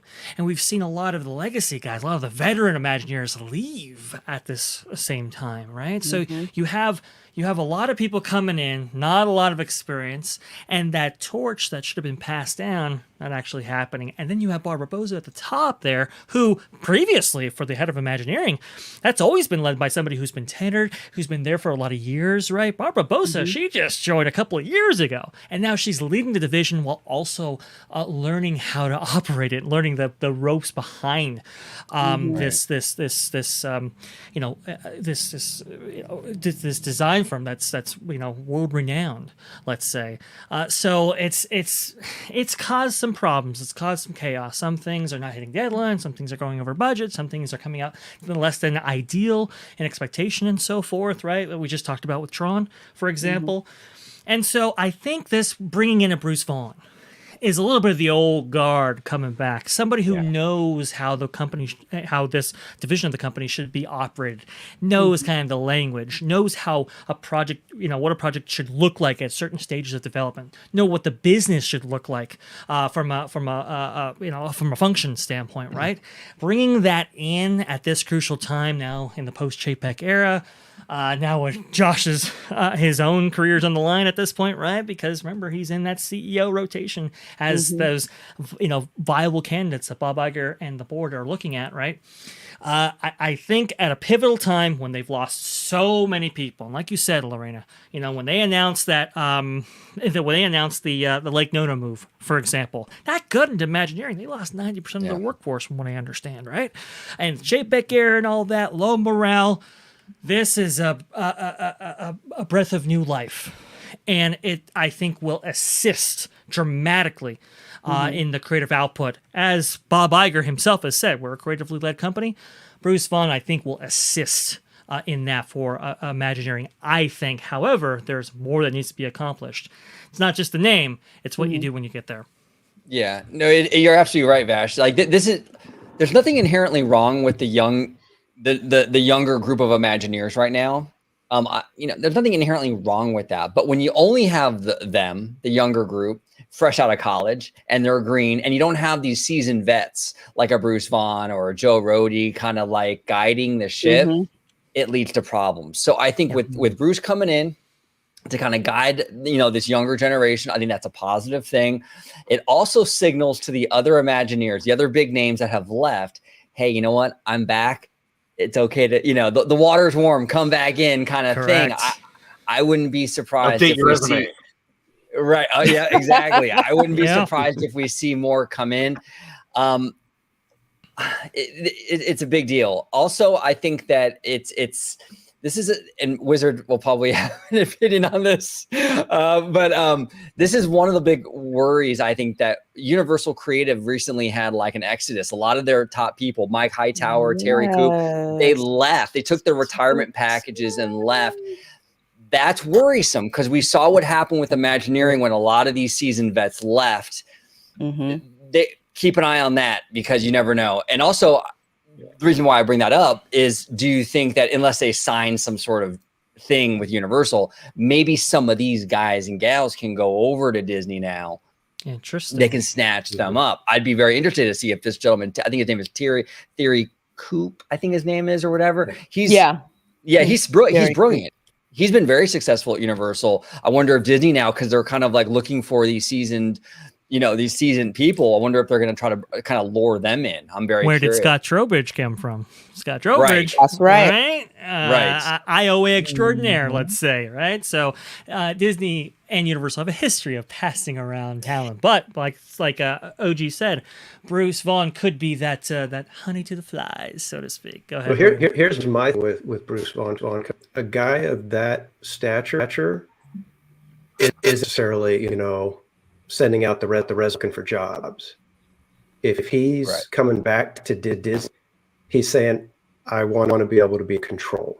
I need a nice long leash. I need the fruit to be able to make the decisions that need to be made. Very true. So he's not coming back to just be the little yes man for Daddy Josh or anything. He's coming back because he's a creative, and a creative person does not like to be fenced in. So he's coming back. That means they're giving him a lot of leeway. That's my guess. And if with the track record that has, a good sign. Yeah.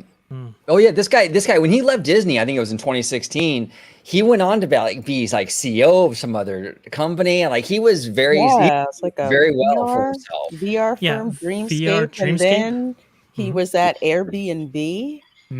He was doing their kind of immersive experiences program. This guy has maintained a career in the theme entertainment industry, but he brings. It's just that experience. They need that experience. I'm telling you, we're very far from the Marty Sklar days when this role was inherited after years of working with the company. Gensler, the Barbarossa, working at Gensler, that's great experience for architectural design work, but theme design work, what that Disney difference, those principles, those practices, those have to be maintained, and that can only be maintained if you have somebody to pass that torch. And I think Bruce Vaughn is that guy.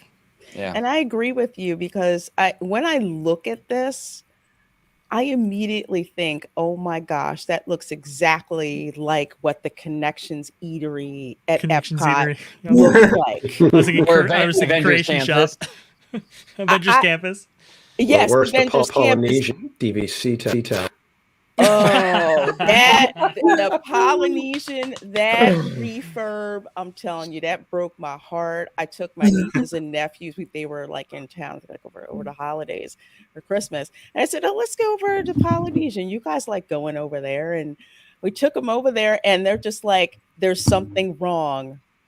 What happened to the water? I mean, literally, they were traumatized that was gone because they liked going up there and they liked looking. It felt like nowhere else. And now it just has this sterile look like it could be anywhere. And that Disney difference is gone. And looking at just the room refurbs, it looks like a Hilton. So it's like her experience. Yeah, that's great design experience, but it's not Imagineering experience, because as everyone on this panel here knows, Imagineering is like an art and a science. It's like a balance between the two. It's so much more than architecture. Yeah, so much more. Yeah. That's why it's very hard to find people qualified to do this stuff, because you have to have that that architecture background, but you also got to be a creative. You also have to understand story. I mean, it's very hard to find someone who fits all of those things that you can put into these roles. It's not easy. It's definitely not easy. And they've attempted to, previously back in the 1970s, they used to have a kind of a cultivation process, if you will. So, people would come in, they'd see if they can actually do it, and they'd kind of, train them up and so forth. And now, as Disney's become a little bit more corporate since those days, now it's like, oh, well, you have some senior executive who's getting paid a lot of money. We can have, the college kid, just out of school, do the same work for a lot less pay and stuff like that. And some of these choices have not necessarily maintained that culture or cultivated those great aspects. And yeah, OG, to your point, it's really kind of hard to find these guys because like you said, Lorena, Imagineering is so much more than just retail architecture, right? And they charge for that too. When you stay at the Grand Floridian, there's a certain expectation, especially when it relates to that price. Contemporary the same way. And when you see some of these projects coming out, it's just like, what am I paying for? What? This is outrageous. And when you have like these contemporary architects kind of coming in and putting their style on the whole thing, well, that becomes dated very fast, rather than like a very heavily themed exhibit, attraction, or whatever that's evergreen. So that's these are the kind of the battles that are occurring inside the halls of WDI and 1401 Flower Street. It's really unfortunate. The sense I get from Disney is it's the word history. It's this idea that we can no longer look back in the past and steal what worked, in terms of storytelling, in terms of architecture, design, engineering, for crying out loud. It just seems like that. For the sense I get from I think the world in general is that the history has been flawed, the past has been flawed, and we need to get rid of history and start afresh and anew. And I feel like that's where the problems have been coming in. People just, I've always said, where's Walt been for the longest time? When do people ever really reference Walt and reference any of his ideas, his need for storytelling, his need to appeal to the masses, to his customers, his guests, and I feel like that's until we can finally be comfortable to re-embrace the past, Disney will continue to flounder. And I hope this is the right move in the right place, in the right direction. Yeah, absolutely. It's encouraging to me in the sense that it signals that they recognize there is a problem, right? Like they wouldn't be doing this if they felt everything was all good. So that's encouraging, to some degree, but more needs to be done for sure. This is just, as Universal kind of, provides that competition, right? They're building parks all over the world now. I'm hearing the Universal creative types are in a lot of interesting places all around the world, right? We already heard about a new park in Frisco, Texas. We have a new $4 billion park being opened in Orlando, Florida. We have a new Vegas thing going out there. So it's like, as the competition heats up, Disney's going to have to respond at some point. You want to kind of get your house in order to provide for that response creatively, right, and constructively and efficiently. And I think Bruce Vaughan does that. But you're right, Alan. There is this permeation of this kind of postmodern, almost nihilistic mindset throughout the company. Yeah. Unfortunately, it has permeated into the halls of WDI itself. Yeah, which is a shame, because say what you want about the Minions, those little yellow boogers make a ton of money because the kids go to Universal, they flip out when they see the Minions, they flip out when they see Shrek and Donkey, Puss in Boots.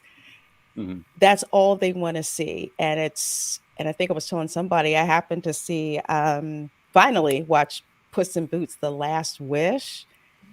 And the way that story was written reminded me of a lot of the optimistic Disney cartoons of the past, literally. Well, what's interesting, Lorena, is this is high praise, by the way, for Puss in Boots. I haven't seen it yet, but I am not fantastic.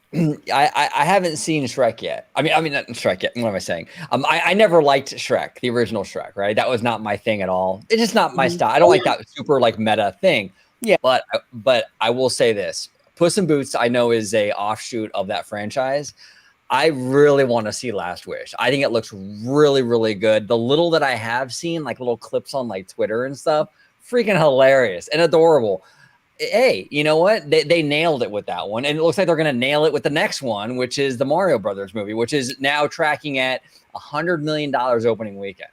I already got my ticket. I'm going to see that sucker 3 times. I'm going to see it 6 times. I mean, Liz is going to outdo us Park all. Wizards, I know he's going to go heck of a lot of times. I mean, I saw the trailer for that film in 3D, and I was just drooling. It looks great.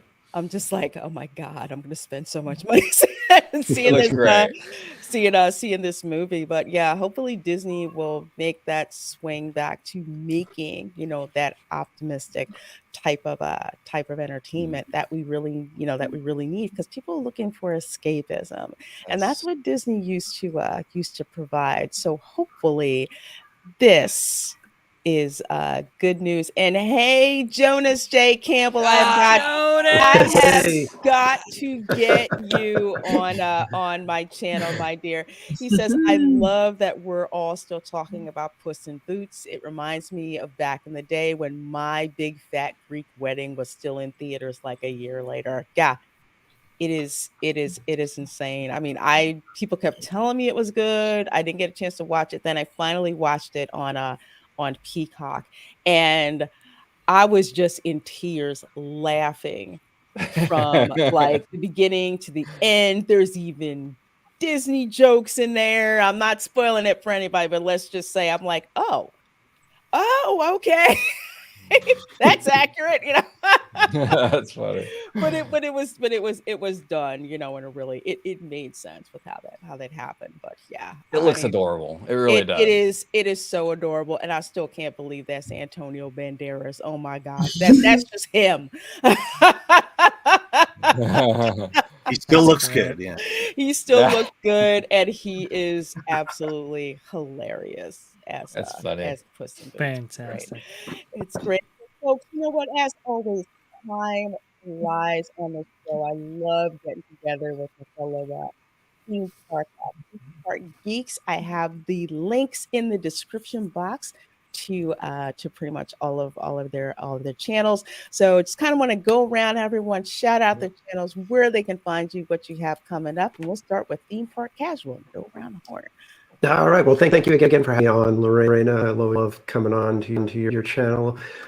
You can find me on YouTube, Theme Park Casual, on Twitter and Instagram at Theme Park Casual.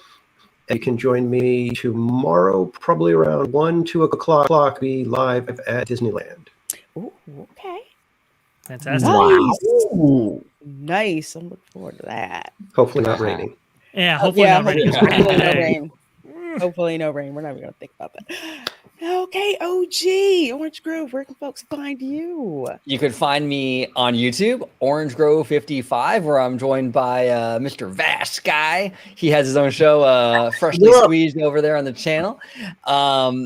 We talk theme parks a lot of Disneyland resort stuff, but we can dip into Walt Disney World with our Citrus Corner show. We also dip into nerd culture, streaming movies, a lot of C-suite stuff, like with Bob Iger, all that drama, CEO succession plans. We dive into all of it. Check us out on YouTube, Orange Grove 55, and I'm on Twitter at Orange Grove 55. And Lorena, I just want to thank you so much. You're always a gracious host. We always have a blast here. One last time for good measure. Oh no! I must have hit that track switch! I love it. And always a pleasure having you on the show, my dear. Alan, where can folks find you? Yeah, you can find me at Film Threat. We have a live stream going on. We just did a watch party of the Oscars, which was hilarious. Tomorrow we're back on our normal stream at 1 o'clock Pacific. I'm going to recap my time at South by Southwest. And also, I can officially, the embargo has been lifted. I can officially say that John Wick 4 is the greatest movie. I can't wait for that. Cannot wait to see that. It is almost. Oh my god, I want to see that so badly. Oh, you will be in awe of the beauty that is John Wick 4, and the body count is high. It is very high. Oh, people running into bullets, right? Gun fu. Yeah, but the cinematography, the choreography and cinematography of the fight scenes will blow your mind when you see this movie. All right, now I gotta get a ticket. Here we go. I can't wait. Oh, I can't wait. I can't wait. Folks, there's a link to Film Threat over here on YouTube. So definitely do subscribe to the channel. And Theme Park Wizard, where can people find you? You can find me at Theme Park Wizard on YouTube at Park Wizard 1 down there in the box below. And if you want to buy my stuff, you can go to themepارkwizard.shop, and don't forget, I will rip you off. He's being honest about It it. is- Can't say it's not, you know? Best sales pitch ever. I love it. Ray, also known as Bash Sky, I want to tell the people where they can find you. Hey, the best place to find me is going to be at Bash Guy on Twitter. It's right down there. Just go ahead, type that in. It should pop up for, as Christine Wastelands McCarthy would say, for all the Robust. discussion right there. Robust, right? And if you want to see me, well, it's going to be on Orange Go 55 channel, which is fantastic. We got some amazing shows in the works. We got stuff from Citrus Corner, from our buddy Disney Family Man 23 on there. We have Story Geeks with Jay talking about Mandalorian every single Friday, it looks like, Thursday or Friday. And then, of course, the one and only Orange Go 55 is also on there. And myself included, freshly squeezed, your source for juice, news, and info, squeezed fresh right from the Grove. And for Valerie Stewart, there you go. Love it. Love it. Thank love you it. very much. Very much.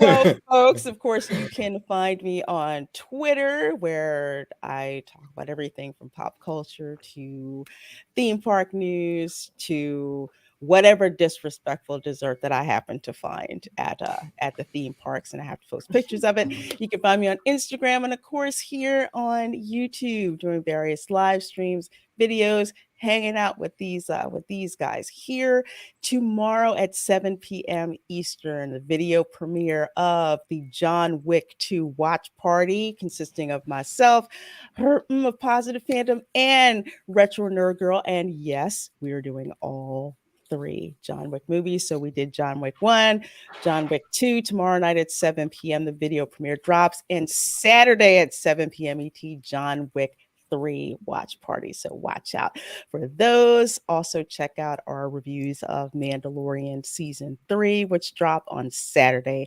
afternoons. And of course, Saturday morning, I will be live at Disney's Hollywood Studios looking for the Mandalorian and Baby Yoda. So you definitely do not want to miss that. That's going to be 10 a.m. Eastern on Saturday. So folks, thank you so much for being here. I definitely want to thank my panel for being here. You guys are great. Love talking theme park stuff with you guys. You guys, the show amazing. We will see you next time. Bye, everyone.